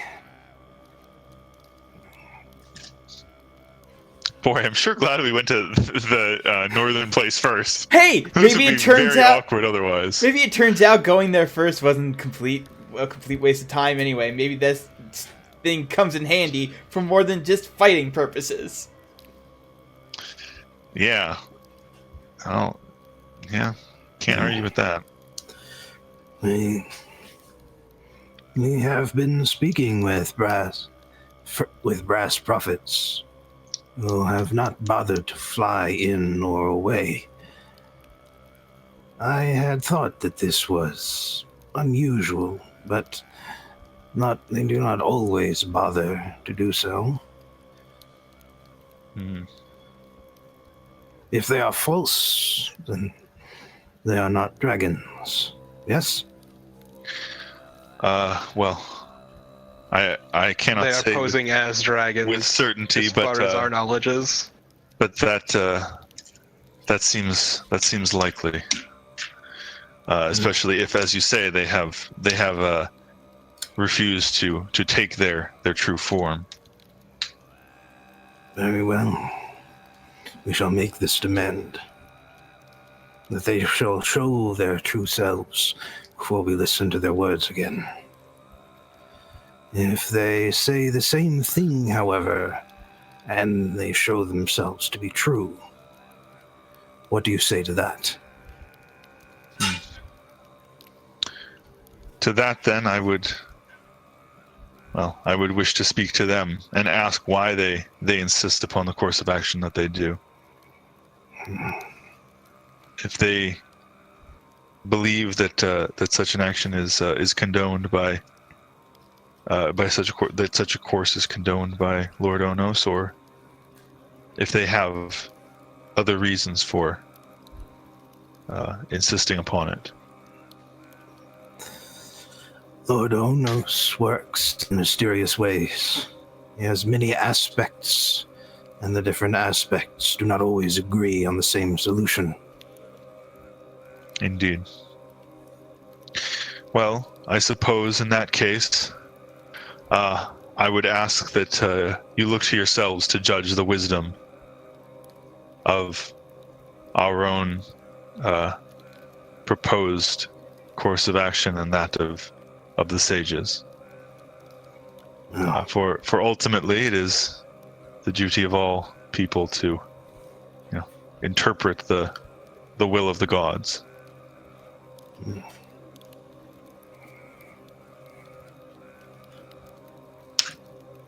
Aurelia is completely bullshitting right now because she doesn't know jack shit about religion or care about religion for the most part.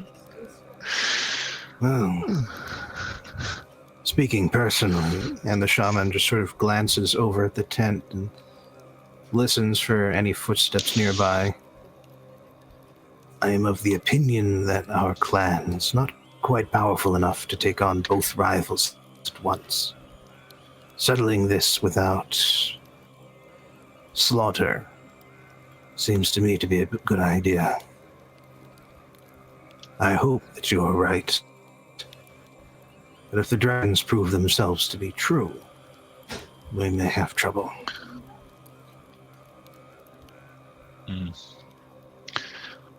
Aurelia will just nod in understanding, I suppose. Well, I Maybe- suppose we shall all see. Maybe bring up the fact that if they don't prove themselves to be true, and if they are, dealt with in a violent fashion, to maybe step on anything that crawls out of their ears or nose, whatever face hole.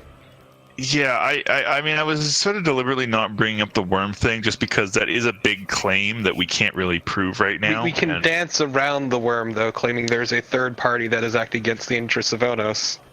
Yes. Well, I did already say them out. Well, okay, yeah. I mean, I could elaborate more. Especially when he mentions his concern. From your previous experience with the worms, once they exit someone's head, they don't really have the ability to fly up and infect someone new. Okay, fair enough. They're just stomping them's usually a spite play. Yeah. The real tricky part comes when you meet someone with a worm who infects you. Yeah. She'll just say, well, as I said, there are those who are enemies of Onos, and indeed enemies of all the gods, who may intend to simply keep the clans divided and warring as long as possible, so as to stop the people of the Empire of Brass from having their true strength. To keep them spending their strength against each other, spending their blood for as long as possible. That may be the motive of these false sages. And hopefully he'll appreciate that, because he sort of seemed to be coming to that conclusion. Not that full conclusion, but that would make sense given what he said earlier. So, all right. Well, the conversation basically wraps up at that point. I mean, you can just stick around for more of the night, because the shaman will eagerly show you all of the various herbs and trinkets and hell yeah. Yes, really he's interested in that. Learned and obtained from the gods, and basically just bragging to you. If only I were a class to ask for something to take home.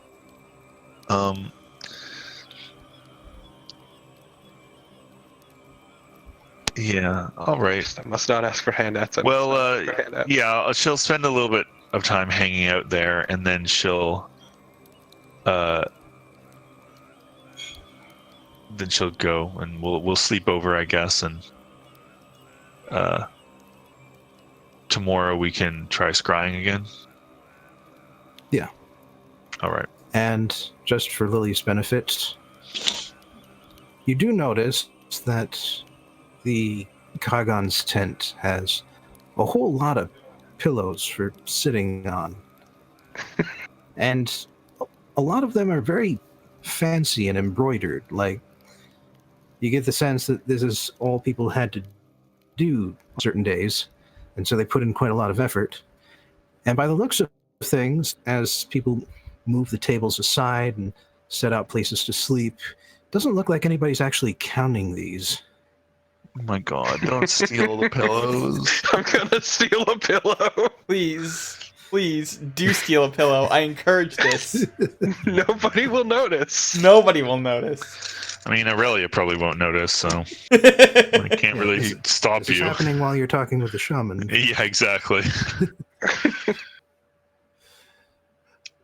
All right. Let's make it simple. Sleight of hand. Sleight of hand it is. That is actually a 20. All right. You point out that you're shorter than everybody else. You don't need like a full blanket and mat that everybody else does. In fact, you're fully comfortable just taking some of the surplus pillows and turning it into a little pile, a little fort for yourself. Yes, pillow fort. Pillow fort. But they don't quite stand up well enough to be like a a cushion for it, but you do still create a fairly large pile, and the next morning the pile is just a little bit smaller than it was earlier that night.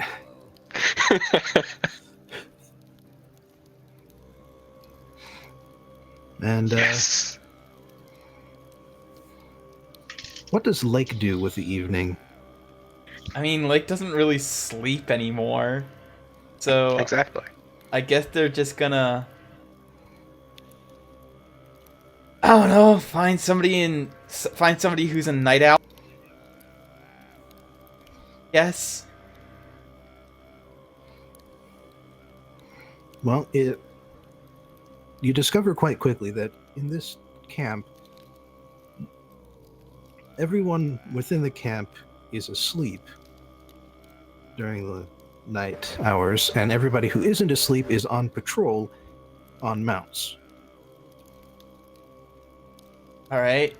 and constantly ranging around through the tall mountains just to make sure everything is clear and nobody's sneaking up.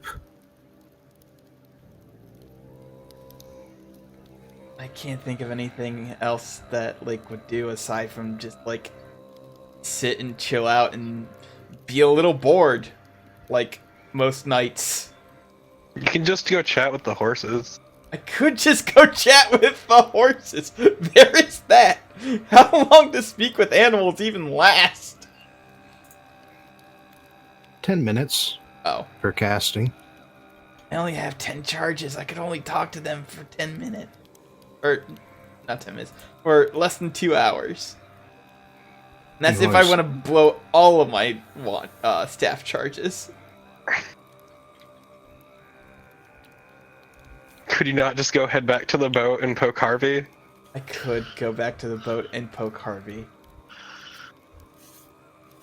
I could go back to I the don't think Harvey sleeps either. I don't think somehow being undead that he sleeps a lot, so I could just talk to Harvey, make good friends with our squid buddy.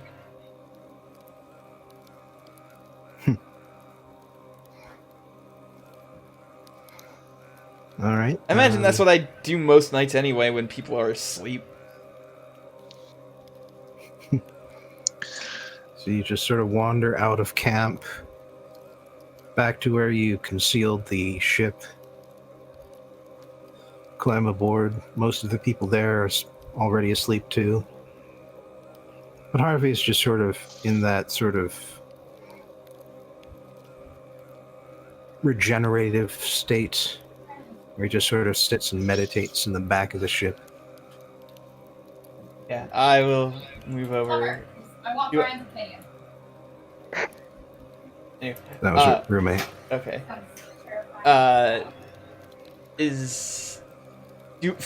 From being with him for, months on end, do I know that this is, like, if I talk to him during this, that if it interrupts anything, I don't want to be a dick and interrupt his regeneration.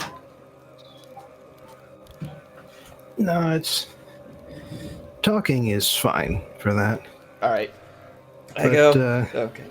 He's never been much of a conversationalist, and tonight's no exception. Yep. I mean,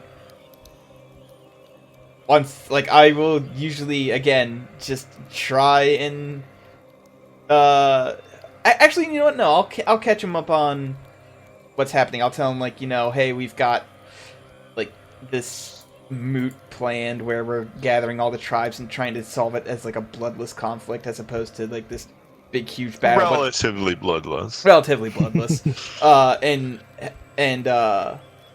And that, it's going to take a couple weeks, so we're probably going to head over to the islands and solve whatever's going on there, then hop back in a couple weeks. Right. You're trying to run them. I'm trying to run the worms out of their strongholds, right? Yeah.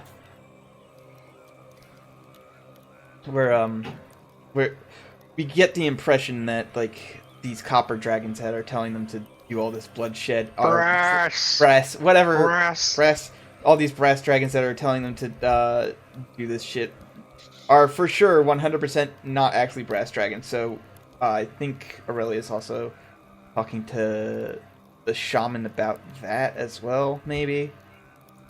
Try and, help out a little bit on that whole thing. And it's just that it occurs to me that unless there's some sort of cave system around here we're not aware of, then the stronghold that the worms have established in the west would have to be with one of these nomadic camps. That one of the clans has to be fully compromised. Possibly not one of the big ones, since that would give the game away. Yeah. The spear was not out of character. The spear was not pinging at all when we were in the camp, right? No. Okay. So it occurs to me that if there's one clan that's conspicuously absent from this moot of theirs, or if there's one clan that just completely disagrees with the whole idea of it, then we may want to put them in our sights. Yeah. Sounds good. We'll figure that out in a couple weeks when we come back. Because I mean, it takes a while to get around on horseback in a place this big, so either way, it's going to be a little while before we figure that out. Right. Before we leave, though, I do want to establish... Well, first of all, I want to get directions, but I think we might have already gotten those. You will get those, but I'm not going to go into detail. So. Yeah, no, that's fair. But also, I want to make sure we know exactly when to come back. I also figured if... Actually, the shaman can message you. Oh, perfect. The spell message. It is available to clerics, which he is. All right. I was also thinking, and maybe this isn't worth it, because we can get around here pretty quickly now that we know the trick with the ship. But if we went to the moot place and took an object from there, it would be easy for me to teleport us back in, very quickly if we ever needed to.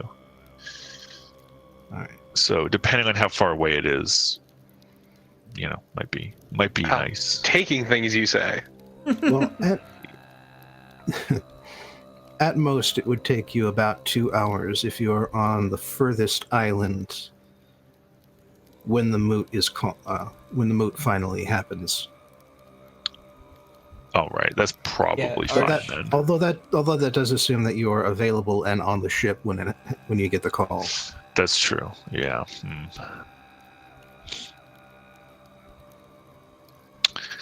Well, what do you guys think? I mean, it's pretty low cost. All it costs us is a little time now to grab, I don't know, a stone or something. Yeah, I mean, it's if it takes us 2 hours to go from one side of the continent to the other side of the continent, then spending a couple of hours going to a hill to get a rock is not going to kill us. Yeah. Okay. And let's just scout out the place ahead of time, too. Yeah, that too.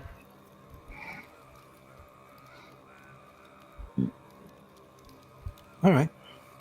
Well, everything falls out pretty much as you expect by this point. Morning comes, you are treated to another large meal. And you get the sense that they are putting on a bit extra just to impress you. Because hospitality is yet another point on their list of things that a clan needs to be good at. Mm-hmm. And after that, you get detailed directions from one of the scouts. And you pull out your map for this, and the scout turns out to be actually quite proficient in using maps. Cool. You didn't really see any indication that they use a lot of paper around here, but he seems to know his stuff. And so the next morning, or it is that next morning, never mind me, you leave the camp, you're with a full escort, the shaman once again leading the way for you, Do you part ways before or after you get to the ship? Do you want them to see you take off? To be fair, being in a flying ship would be a fucking power move for these people who worship the wind. Yeah, it would actually 100% be a good move for him to say, hey, we travel in the sky. Yeah, I mean, I don't have a problem with him seeing it. All right. Well, as you power up the ship and climb aboard, the shaman says, "Excellent model. Is it new?" Wait, what? They have flying ships here. They've had flying ships here before. We saw this earlier. Yeah. So, I mean, you could say that, yeah? Nothing less for the blessed, I suppose. Farewell. We shall meet again. Farewell. So long. Later. Thanks for all Oh, this. these guys were nice. These guys were nice. They I were liked lovely, them. and their food was great. Their food was great.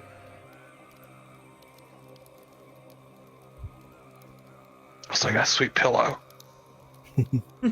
What? When did you get that? Sweet. What? I have my ways. I mean, yeah, I don't doubt it. Well, you did see... Oh, no, actually, you wandered away back to the ship. Yeah, I earlier. wandered away So to the ship. You did not see him did not see Lily build a pillow fort for herself.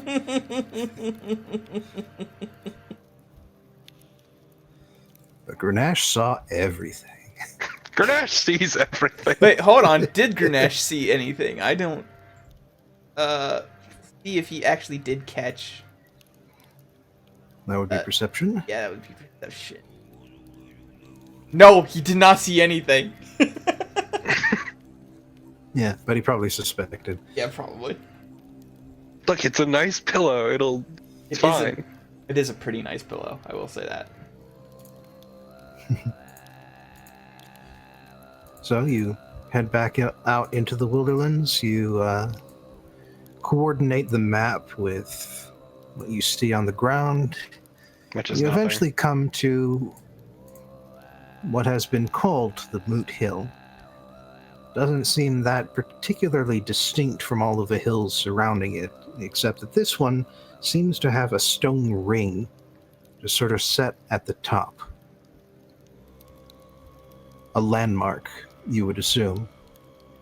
Maybe some Okay. sort of religious thing, but either way, it's the only distinguishing feature this place has. All right. Are there any stones around that are not? I don't want to take something from the stone ring because that seems like it might be important. Yeah. Probably hard to do also, because these things look like they weigh several tons each. Oh, it's like Stonehenge. Stonehenge. Oh, Okay, okay. I was okay. thinking smaller stones. Yeah, Uh, so was I. So was I. Big fucking rock. Big fucking rocks. Got it. Okay.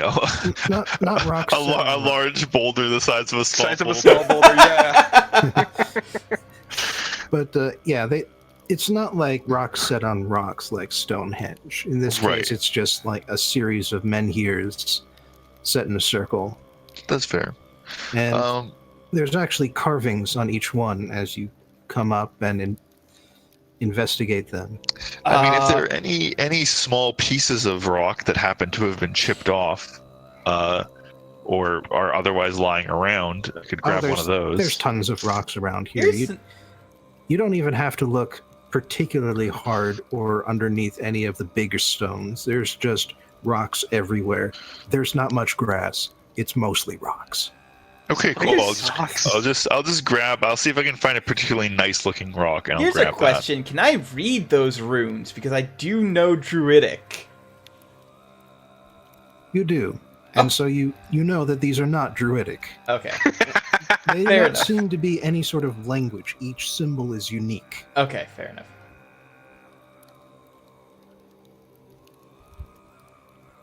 I thought this might have been a druid thing, but it's not. Not everything's a druid thing. This is the first time I've literally used druid since I've stopped being a druid. This is before I stopped being a druid. I think I I'm spoke... glad you invested in it, though. Yeah, so am I. All right. Okay. Well, our work here. So Aurelia's gonna put that away somewhere where she can easily find it again. Bag of holding. Yeah. Oh, yeah. Bag folding, you just reach in and get whatever you want, right? Yeah, That's part of the magic. So long as you can think of an item that is in the bag, then it will appear in your hand. Cool. Okay. So yeah, she'll just dump it in there.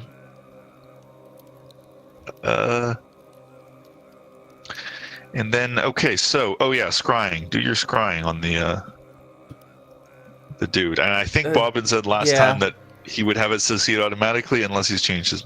Yeah. Doing the scrying.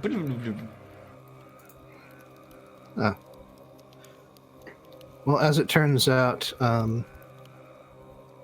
this is Cinema Veritas, because I rolled a 5 on the die. Oh, hey! Just to see what I would get. Nice. Yeah, that's definitely lower than 18. A little bit. And this guy is not that crazy wise. He just was crazy lucky. Yeah. Well, it's a solid feat.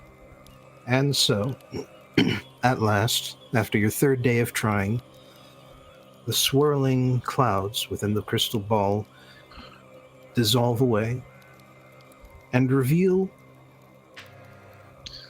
a man sitting cross-legged in what looks to be some sort of exterior courtyard, because he is sitting on a series of flagstones, and there's clearly daylight coming down on him. His hair is completely shaved away. He has assumed a very specific pose, and as you watch, he does not move an inch.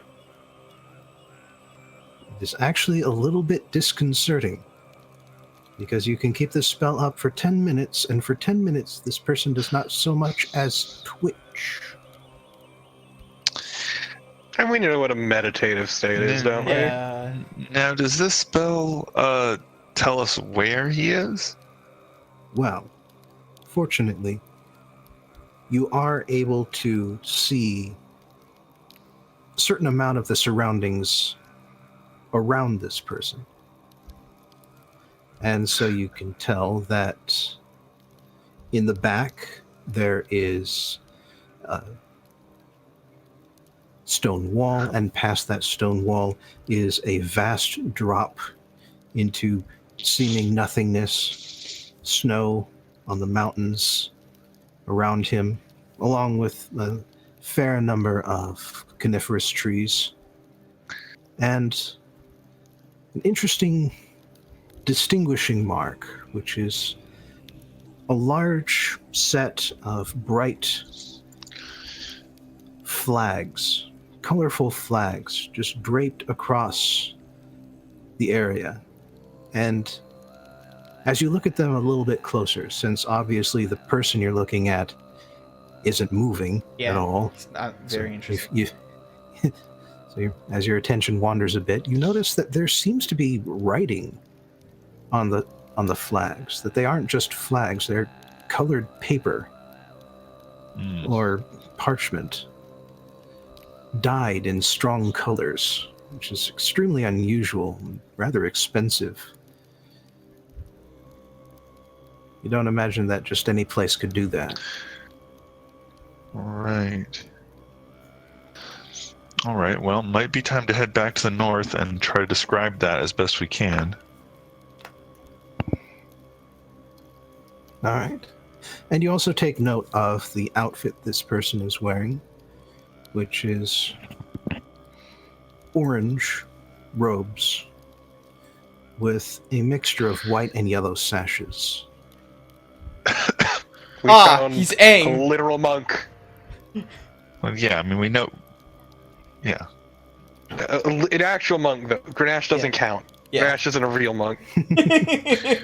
Right. He barely counts. But I mean, didn't we basically know that? The problem was there were too many places he could have been. Like, it wasn't really feasible to search for him. So hopefully some of this Yeah, I information kinda will let figured us narrow it down. I kind of figured he ran away, became a monk, and but like so it's a question of where and not what. Motherfucker's an aesthetic. God damn it. Well, he still might be interested. I mean, I don't know how these monks work. Maybe he's like disavowed all association with his family or whatever. We But have no clue. Yeah. he might be interested in helping out his family. Speaking of which, the child that you rescued, Yep. Gwent. I was very close. Quent, at some point in the past few days, has come up to Aurelia to ask, "Excuse me, ma'am, those silver dragons attacked us. Why Yes. did they attack us? I thought dragons were supposed to be noble and helpful to humanity. Well, Are we sorry. are we doing something bad?" No, Quent, we are not doing anything bad. And in fact, it was You could a technically dragon. be there. Oh, it's because he was a fucking asshole. Aurelia will actually get mad if Lily tries to fucking start spouting shit about dragons, because she's trying to raise this kid I'm going right, to be okay? nice in this one instance and spout shit about this dragon. Okay, well, let Okay. Aurelia answer first, because Yes, the question please. was addressed to Aurelia. True. So she's gonna say, "Well, no, we're not doing anything wrong, and in fact, it was a dragon who first told us about what we needed to do on this continent, and multiple dragons have helped us along the way. But at the end of the day, dragons, like humans and like any other race, they are individuals, and they are capable of making individual choices to do good or evil or anything in between. And I do not really know in character what drove that dragon to betray and attack us as he did. I believe that the silver dragons who assaulted the ship in the air were his offspring or his kin, or at least his followers. But at the end of the day, that was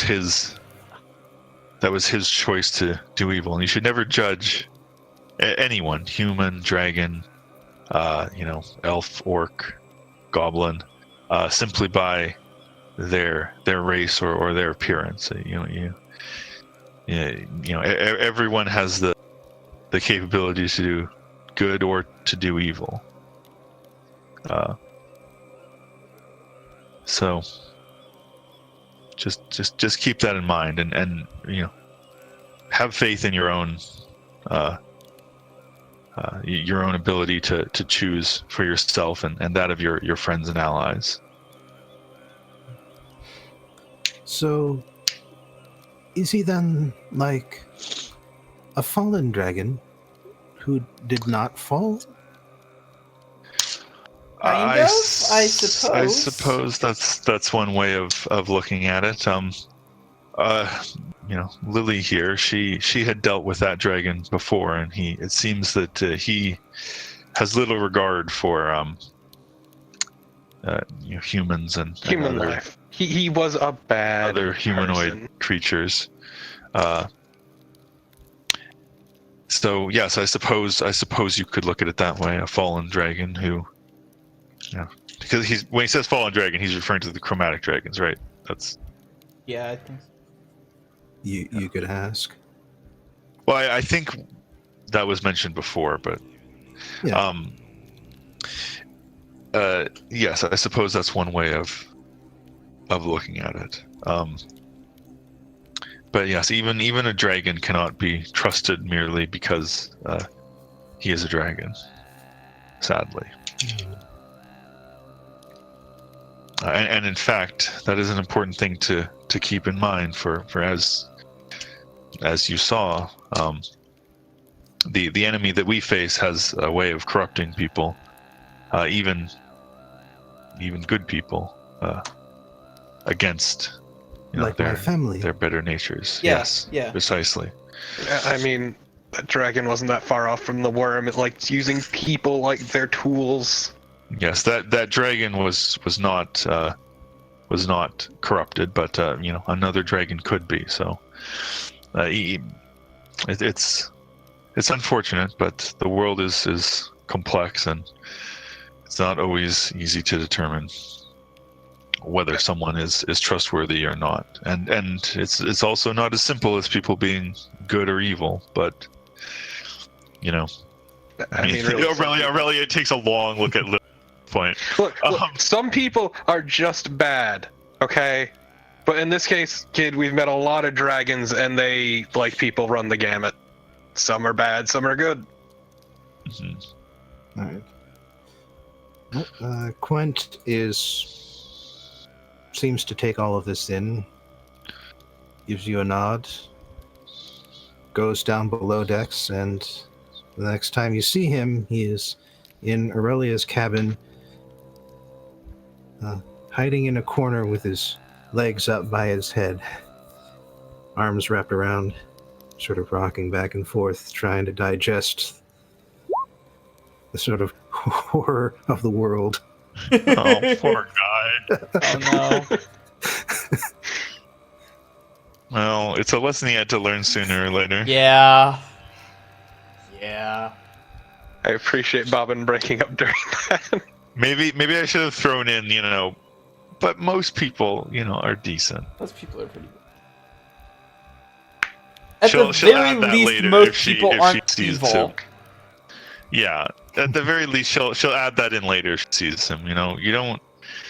You have to be aware of the possibility, but you can't worry too much. At the end of the day, most people aren't that bad.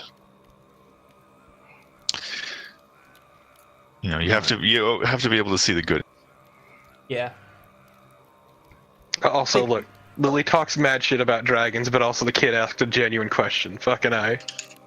So, yeah, you just have to remember that most people aren't gonna be out to fucking destroy everything that everybody has built up.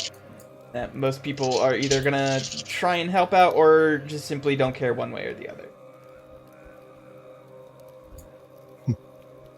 Yeah. Also, some people make things worse by trying to help out. Some people cause problems on purpose. The road to hell is paved with good intentions. And it seems that we're back in Tibet. Yeah, we're back here. This place is rad. You've made your way back to Tulgrit, That's what I said. and Free Tolgert. you don't have to ask around for very long before you get a solid response on where this particular monastery might be or what it might be. Because you do notice that colorful flags are sort of a recurring theme in the northern architecture. As you can see even on this image here. Like, that isn't laundry. Or at least it's not just laundry. Ah.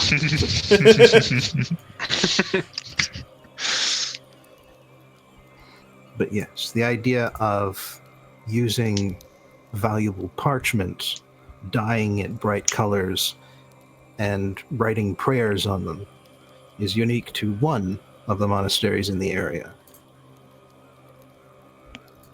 Ah, cool. It is called Lokbel. Lago Bell. Okay.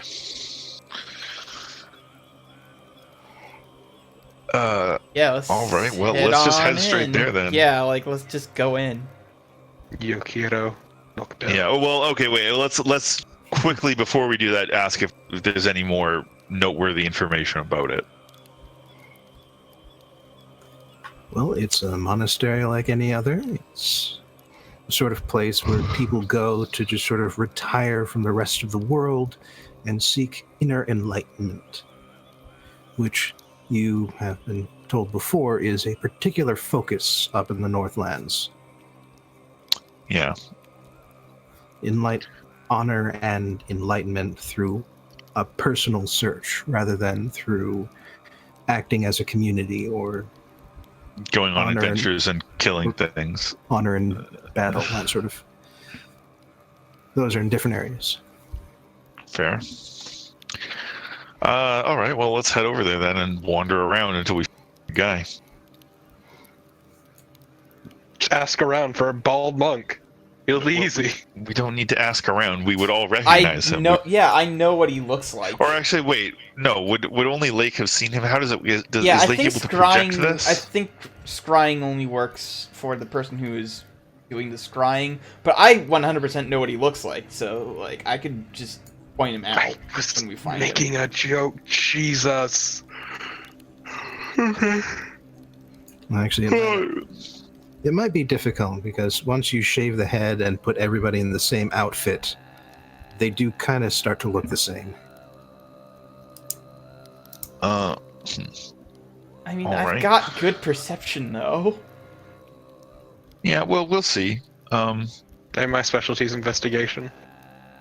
But yeah, just to clarify, the scrying is something that Lake was the only one who saw. You couldn't project it in some way.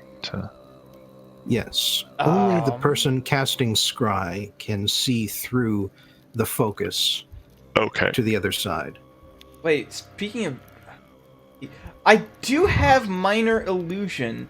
I could like project what he looks like through that. I would think.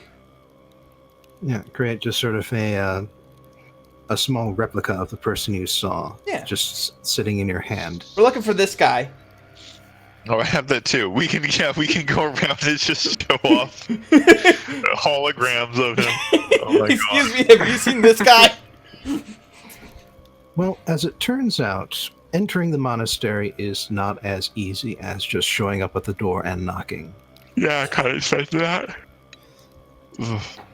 Because there are a pair of guards at the door, quite clearly guarding the monastery from random people just wandering in. Do they look impressed by the wind whipping around me at all? Blowing wind. As a matter of fact, one of the guards, his eyes widen for a moment as he sees you round the corner of the path that leads up to the front of the monastery.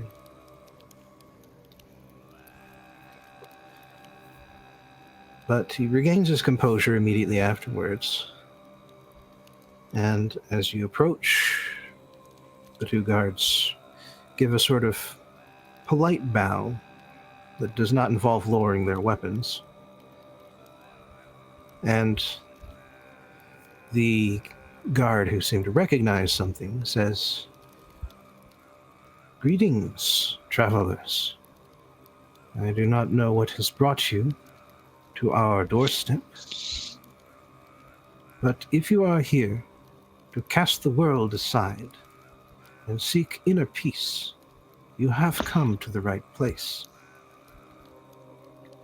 All right. Well, I'm out. Not necessarily. yeah, that's not really what we're after. But Aurella's going to be polite, introduce herself, and then explain that no, we are not here for that noble purpose, but rather on a divine mission. She's playing hard into this divine mission thing because it worked so well last time, and we request to be allowed to speak to the monks of this monastery. Specifically, we're looking for one monk. Well, we don't need to tell them that necessarily yet. Just in case you want the name. Yes. Well, they might have changed his name. Do monks change their names? I don't They know. might. Who knows? He used to go by the name of Veng Polant.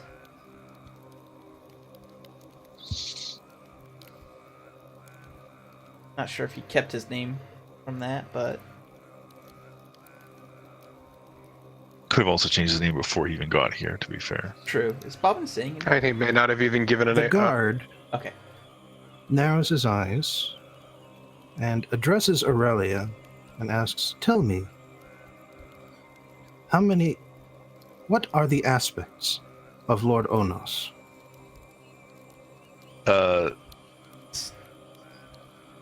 Conqueror, Aurelia- the ruler, and the Yeah. enlightened. Yeah, pretty much. Something like that. Can I roll something to check if that's correct in Well, it's character?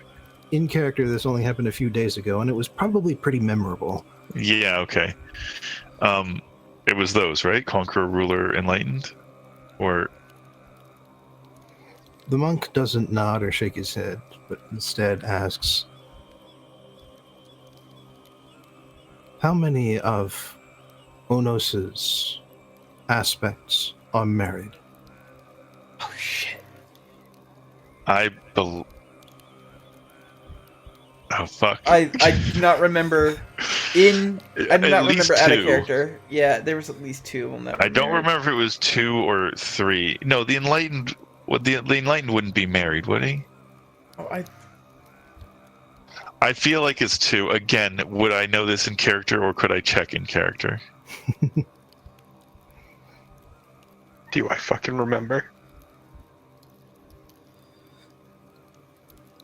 Well, it is 2, because remember, enlightenment is an individual road. Yes, that's what I figured. Okay, so I was right again. I keep doubting Yeah. myself. yeah.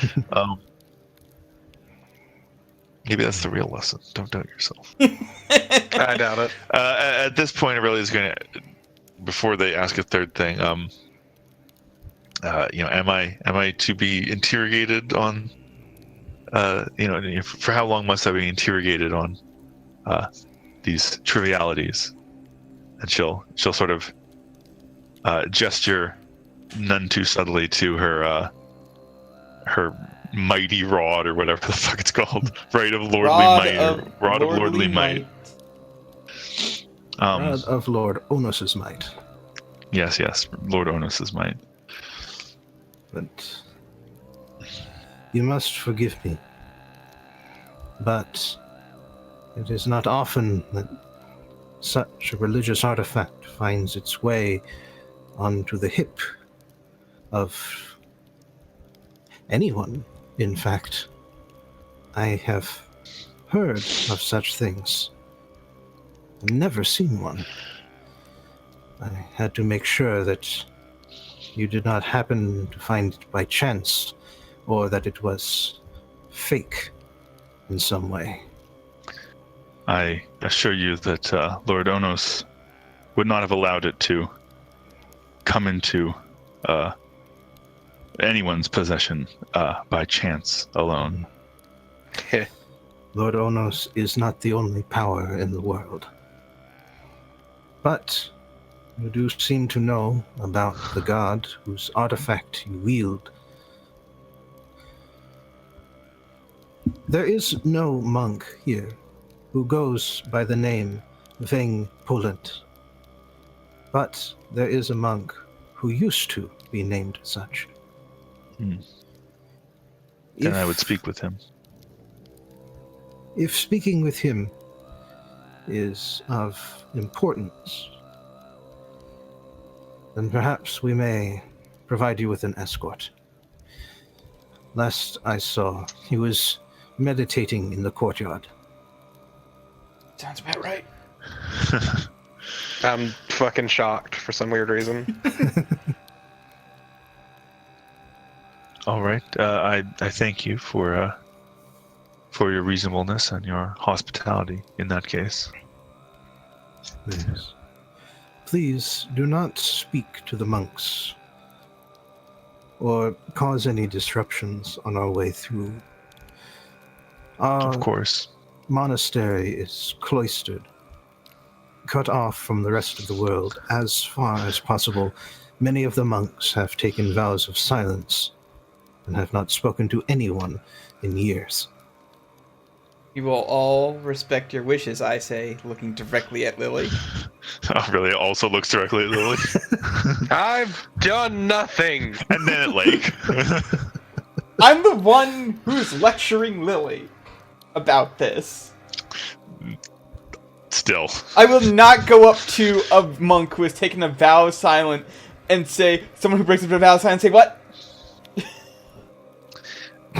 Aurelia will give a meaningful look to Grunash along the lines of, please make I'm sure not that going they to don't do say. anything. I'm not going to say anything to any monk who has taken Okay, a see, vow of I silence. believe you. I believe I'm not Aurelia. Just to move along, though. Let's go on, yeah. Let's go. You climb several flights worth of staircases in order to reach what you are told is the courtyard.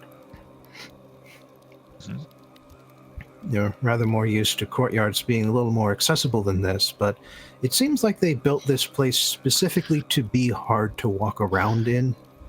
Like, even by northern architecture standards, where there are usually a lot of stairs. Look, I can understand suffering for your beliefs, but come on. Yeah, it's rather amazing how annoying this place is to navigate. Looks cool, though. Yeah. This place kind of sucks. Lily, this is the exact sort of thing we said not to say. Look, I didn't say to the monks directly. You reach the courtyard that Lake recalls from the scrying, and there, still not having moved an inch, is a shaven monk wearing yellow robes with white and orange sashes. Time to cast Tasha's hideous laughter. Oh my god. That being said, No, God, no, that's a terrible idea. These guys are monks, so they have probably have like monk bullshit plus super high wisdom saving throws. Yeah. True, guard- but my I will ask the guard, like as we were walking, if this particular monk that we're looking for is one of the ones who has taken a vow of silence. I feel like he would have warned us about that. I mean, fair, yeah, but like you never know. He has, but if this is indeed an important cause, then the vow must be broken.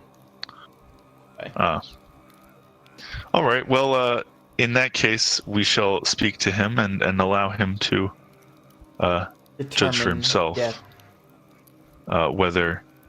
whether he wishes to break his vow of silence. So, as you approach the monk, the guard steps forward away from you, kneels down, and quietly says into his ear, but not so quiet that you can't hear, "Brother, these visitors are here for you. It may have to do with your family." And so the seating monk, Poland, looks over at you, gives you sort of a quizzical look, and then just sort of cocks his head expectantly. Where I give it to Aurelia. most of your family's dead. Aurelia sort of Or as bows good as dead. her head. She doesn't know what this guy is calling himself now, so she can't really address him. But she will, as always, introduce herself, and then explain that she and her companions we have come on a mission. From Gad. Yes, to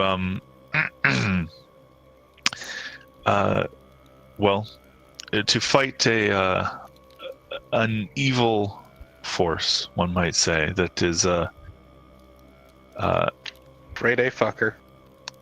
Threatening to disrupt preying the upon balance. the peoples of this land in myriad ways. in your homeland, the way in which it has done this is to take over, in essence, your family. The Veng dynasty, as it were, has essentially fallen. All members but 3, perhaps only 2, have been either killed or corrupted by this malevolent entity, taking over their minds, essentially, in a way that it is very unlikely they will ever be able to recover from before death. All that is left are, as I say, 3 or perhaps 2 members. In addition to yourself, there is the Prince Quent, whom we rescued from the capital, where he was to be infected himself with this this malevolent entity's control. And there is I forget the name. What's the name of the other guy? Don't remember. I don't think I have it written down. Bobbin? Brintel. Yes, there's also Veng Brintel, who, well, was last seen commanding whatever the fortress is, Thronehold. but has gone missing, likely due to some sort of probably unrelated supernatural force, and may well be dead.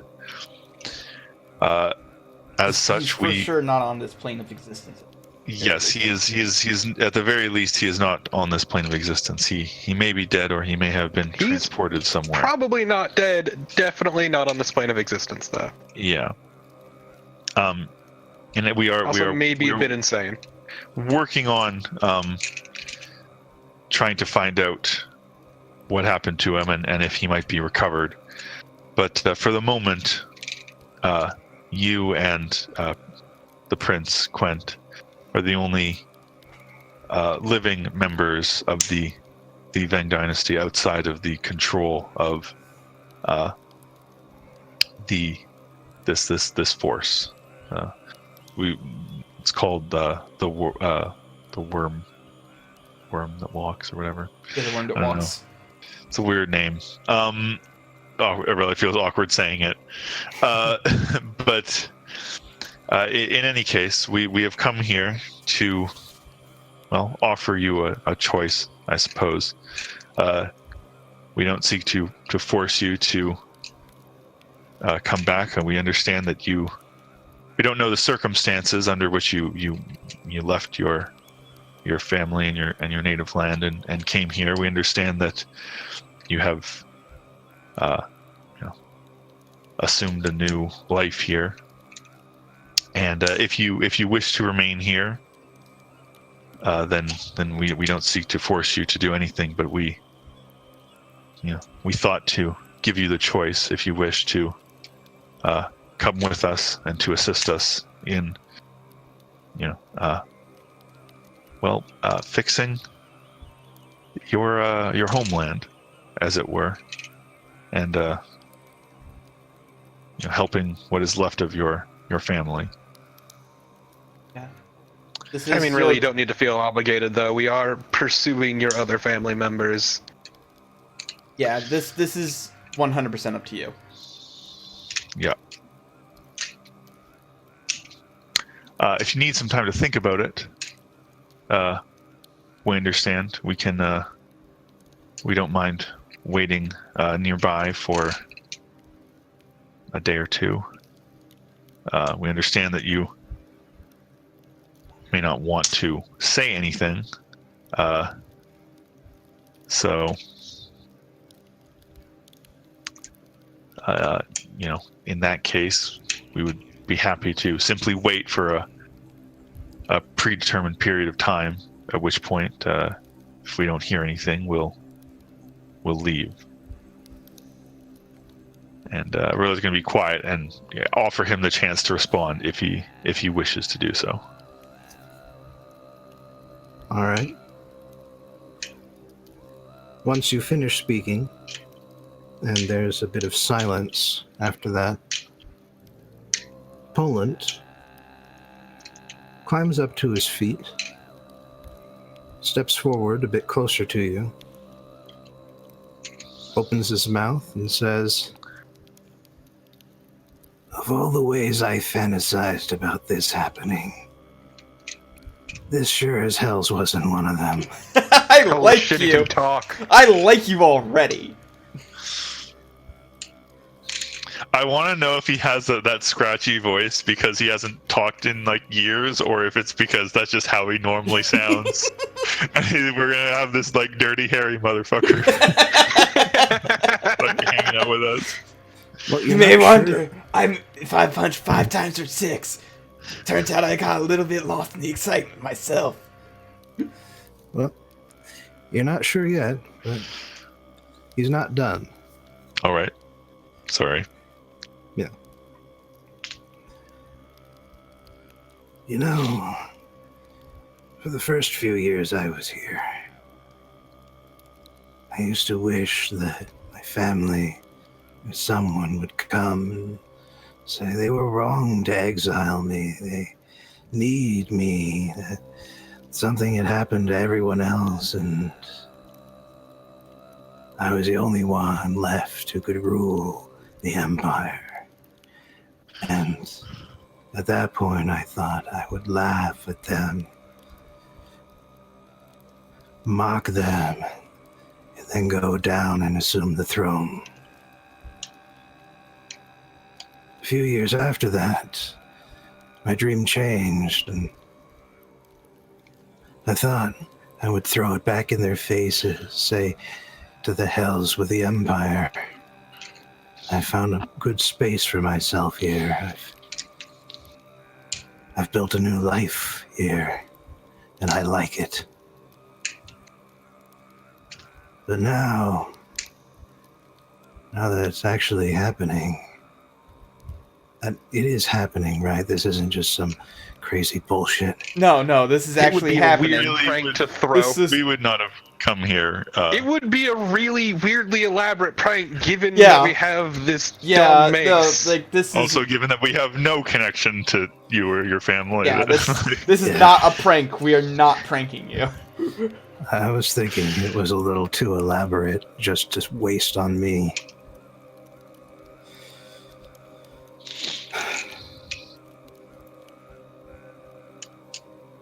Why Did were you anyone exiled tell anyway? you why they exiled me here? Just about to ask that. Yes. No. No. Tell us. They haven't explained. Well, apparently you know at least a thing or two about the Vang. You know about the boy in the tower. Mm-hmm. I'm reaching out. Tell me Before what it to was Quent. That was me. do. Ah. Oh. I was locked up in that tower until my older brother finally had a second son who could take my place. I was 14 at the time. A 14-year-old boy with no social understanding, part of the richest and most powerful family on the continent. There's normally supposed to be a step-down period, an assimilation period where they get me used to being in social spaces, but I was impatient, and nobody around me had the power to tell me no. A 14-year-old boy with all the power in the world and no common sense. Can you even imagine what I did? Trying not to, actually. Okay. No, I can't. Grew up in very different social. Yeah, but you've seen the sort of thing that adolescent boys do on the streets. This is true. And now just imagine unchecked nobility. Yeah. Unchecked, unsupervised. Maladjusted, yeah. It's great. All right. Well, whatever you did, I mean, you Oh, they seem to realize it was wrong now, right? now, yeah, but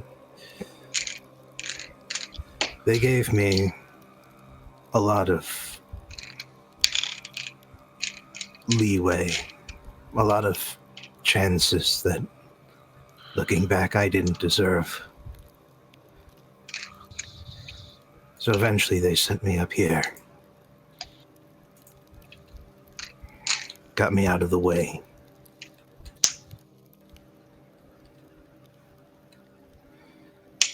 Which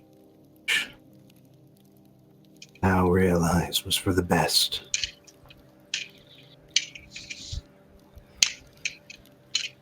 I can't go back down there. I can't assume that throne. The temptations would be there again, and I would fall to them.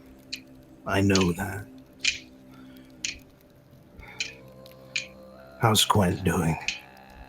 He's taking Handling it okay. surprisingly really well. Yeah, surprisingly well. A couple of us are in charge of making sure that he grows up to, rule properly, but also, fairly. It's true, I try my best. No. How old is he you are- these days? How old is he? 12, right? I think we said he was around there, 11 or 12. I thought it was younger than that. Just preteen is all we knew. Oh, yeah. Around 8 to 12. Okay. Hard to Oh, determine okay. specifically. 10? Does he not know? Time passes a lot differently when you just stop keeping track of days. Well, yeah, but kids don't keep track of how old they are. We but never asked how- the kid. Aurelia definitely would have asked. Aurelia definitely asked how old he was. Come on, guys. Oh! I thought you meant the guy we're talking to. How he would No, not know. Okay. no, we're talking about okay. Okay, we're talking about Quinn. Yeah, then no, I don't think we ever fucking asked him. I think Aurelia definitely would have asked him, considering Yeah. I asked that in character the first time we met him and said I wanted to find out. But okay, whatever. He will be turning 9 next spring. Okay. Aurelia tells that to him. So I assume then that is Quent your... Wait, does this guy look like he's in his early 20s? No. So Quent wouldn't have been the one No, who... it was his brother who had a kid. Yeah. Yeah, but his brother could be the emperor. We don't know. Well, no, but we're saying that the guy we're talking to is much older than Quinn. Well, no, he said he was 14 when his brother had a kid who was then put in the tower. So if Quent were that kid, then he would be 23. Does he look 23 or does he look older than that? He looks like... Actually, roll investigation. Okay. Lily's time to shine. Yeah! Yeah, probably. Yeah, well, I So didn't that do is, in fact, a 24. He looks 12. Well, here's the thing. This guy looks a lot older than 23. But at the same time, that's possible because it looks like he's led a tremendously taxing life. If it's true what he's talking about, then apparently what he did a lot to him as well as to the people around him. Okay. So he did a lot of drugs. All right. Very possibly. That's fair. At least he had a good time. All right. So if is Quent your nephew then? Yes. So the emperor is your older brother. Yes. Ah. And quite a bit older, honestly. I guess he never had another son after Quent. If Nope, you doesn't look found like him it. still up in the tower. I suppose not. No. You know, it was the Gold Dragon's idea to do that, by the way. But then it's the Gold Dragon's idea to do just about everything in the Empire. Kind of Yeah. fucked up. Yeah. All, I Fucking can't say I dragons. approve of that particular decision. all us humans seem to do is just take care of the little stuff. So the Gold Dragons can sit in their sanctuary, think up better ways to rule the world or whatever. That sounds miserable. Well, Still, I guess it paid off, huh? If what Yeah. you're saying is true. yes, I suppose so. I will admit that if we hadn't been able to rescue Quint, we may have been a little bit more urgent in attempting to convince you to come back with us. But as it is, we will respect your decision. He shouldn't take the throne either. No, he It really should be shouldn't. time for the Vang dynasty should be over. And if you don't want a civil war, I'm guessing that's why you're going through all this trouble. Yes, we have no particular loyalty to the Veng dynasty in concept. We would merely like to preserve, And peace and stability. You don't look like loyalists anyhow. But if you want a successor, then there's a man named Rolls Yosen. He's an important person in the Empire, in the palace. And he's one of the few who hasn't had their balls cut off. Okay. See, I would have thought that was metaphorical, but actually, no, that's probably literal. Yeah. Yeah, another gold idea.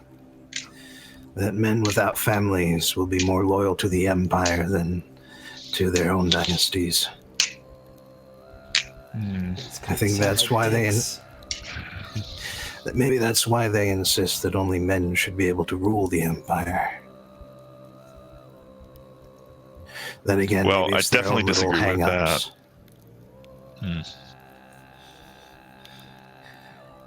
You know, female dragons don't get out much. They're too busy raising their young. That's a good point. We haven't met any female dragons. Nope. Yeah. Whoa, why are dragons so sexist? Well, I suppose it's partly because they're lizards. Yeah. Are Yeah, lizards sexist? checks. Apparently. And so they have the females raise the young, and the men go around learning things and come back and teach the young and the women. So I've heard. That's what they've told me was the proper way of things, at least. You ever think that maybe dragons suck? Yeah, I'm starting to come around on that a little bit. Yeah, I'm starting to come around on that a lot, like maybe 3 sessions ago. I came around to that before they let me out of that damn tower. Yeah, well, the Just tower thing literally- is definitely not cool. I will say the first time I heard about that, I said it was fucked up. So Literally, Yeah, you like actually sidles did. up next to him and pulls at his shirt so he'll bend it down and then just whispers in his ear, "We've killed a silver." He's maybe a little more shocked and horrified than you thought he would be. It was not a. Wasn't nice. He attacked us. Yeah. Still, He caused me nothing but trouble. But we probably should not talk about that. yeah. My point is, dragons aren't gods. Yeah, well, they're still in charge of things down south. But for now. If what you say is true, and if you have proof that will convince the Golds, then they'll take care of the problem themselves. They have in the past. They didn't come up with a boy in the tower plan out of nowhere. They actually needed to purge an entire dynasty before. Sounds like they'll have to do it again. Yeah, honestly, I don't the want Quint priority... getting purged. I'm getting a little attached to him. Yeah, I would rather Quint not die at the very least. Quint's a good kid. If we formally abdicate our possibility of taking the throne, they won't kill us. We haven't been compromised by whatever this worm fellow is. I can take you to the Gold Sanctuary myself. Lay it out for them. Bring whatever proof you have. Yeah, that sounds great. I would personally wait on that, though. Why? Because we still need to hunt down the other brother. I mean, we can do that after. Who did you say it was? What was it, Brilliant or something? Or... Brintel. Brintel, fuck. Brintel. Shit. I had to memorize all my family's names at some point. I think that's all I remember about him. He'll probably be fine, even if he comes back. He'll just, he's an extended member of the family if we can't find him now at the crisis point. Okay. Yeah, the fool touched a fucking magic artifact. Watch, it turns out artifact. Brintel is going to be like the coolest guy, and we're all going to feel really bad. He is insane. He has been driven insane by the fucking We don't artifact know and then that. just disappeared. Actually, we kind of We know he was driven mad. He was driven mad, or he has some really taste in, interior decorations. Yeah, I do remember that now. Yeah, Then I he just forgot. vanished. I forgot about the writing on the walls thing when I started saying that. Pain is love is pain is love is pain is love is pain is love is. Penis love. It actually means bread is love in French. Actually, out of curiosity, then, does the phrase "pain is love" mean anything to you? What? No, I That think that's doesn't sound like. more to do with the. I was wondering Yeah. if there was. Sounds like a meditative koan, maybe. It was part of a poem. Then I don't get it. Yeah, he wrote it on the wall, all over the Repeatedly. wall. Shit. Yeah. Yeah, and when he Well, ran out of things to write with, he used his own blood. Tell them that, then they'll definitely write him off. All right. Yeah, that's actually a good idea then. Yeah, actually. Okay. So he's actually going to take us there? Okay, that's cool. Yeah, that sounds neat. You get to hang out with him more, and he'll get to meet Quint. I never got to travel much, but I at least made me do all my geography.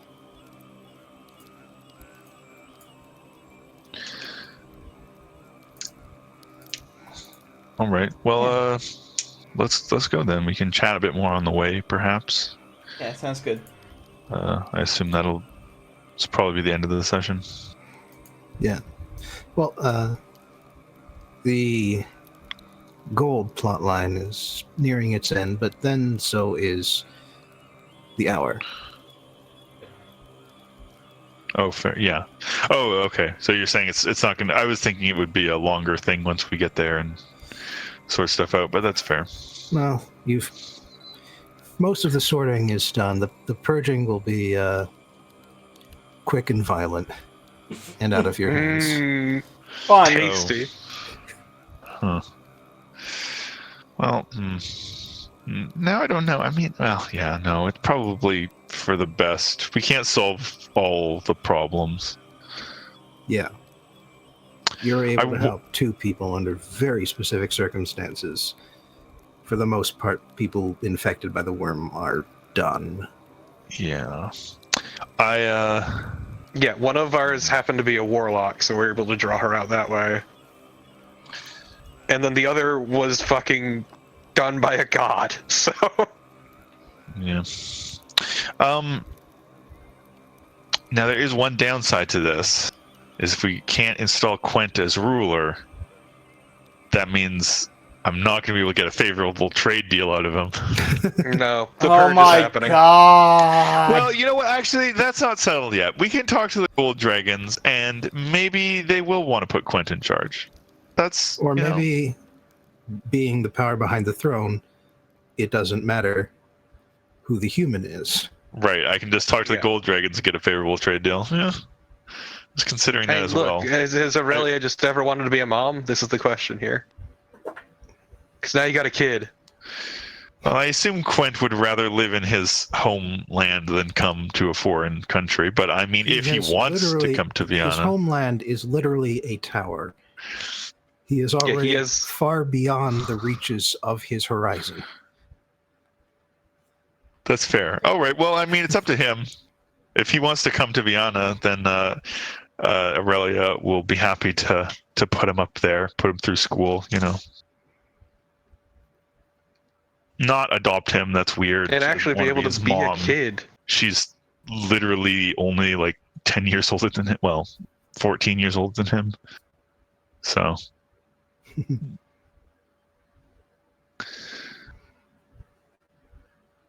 All right.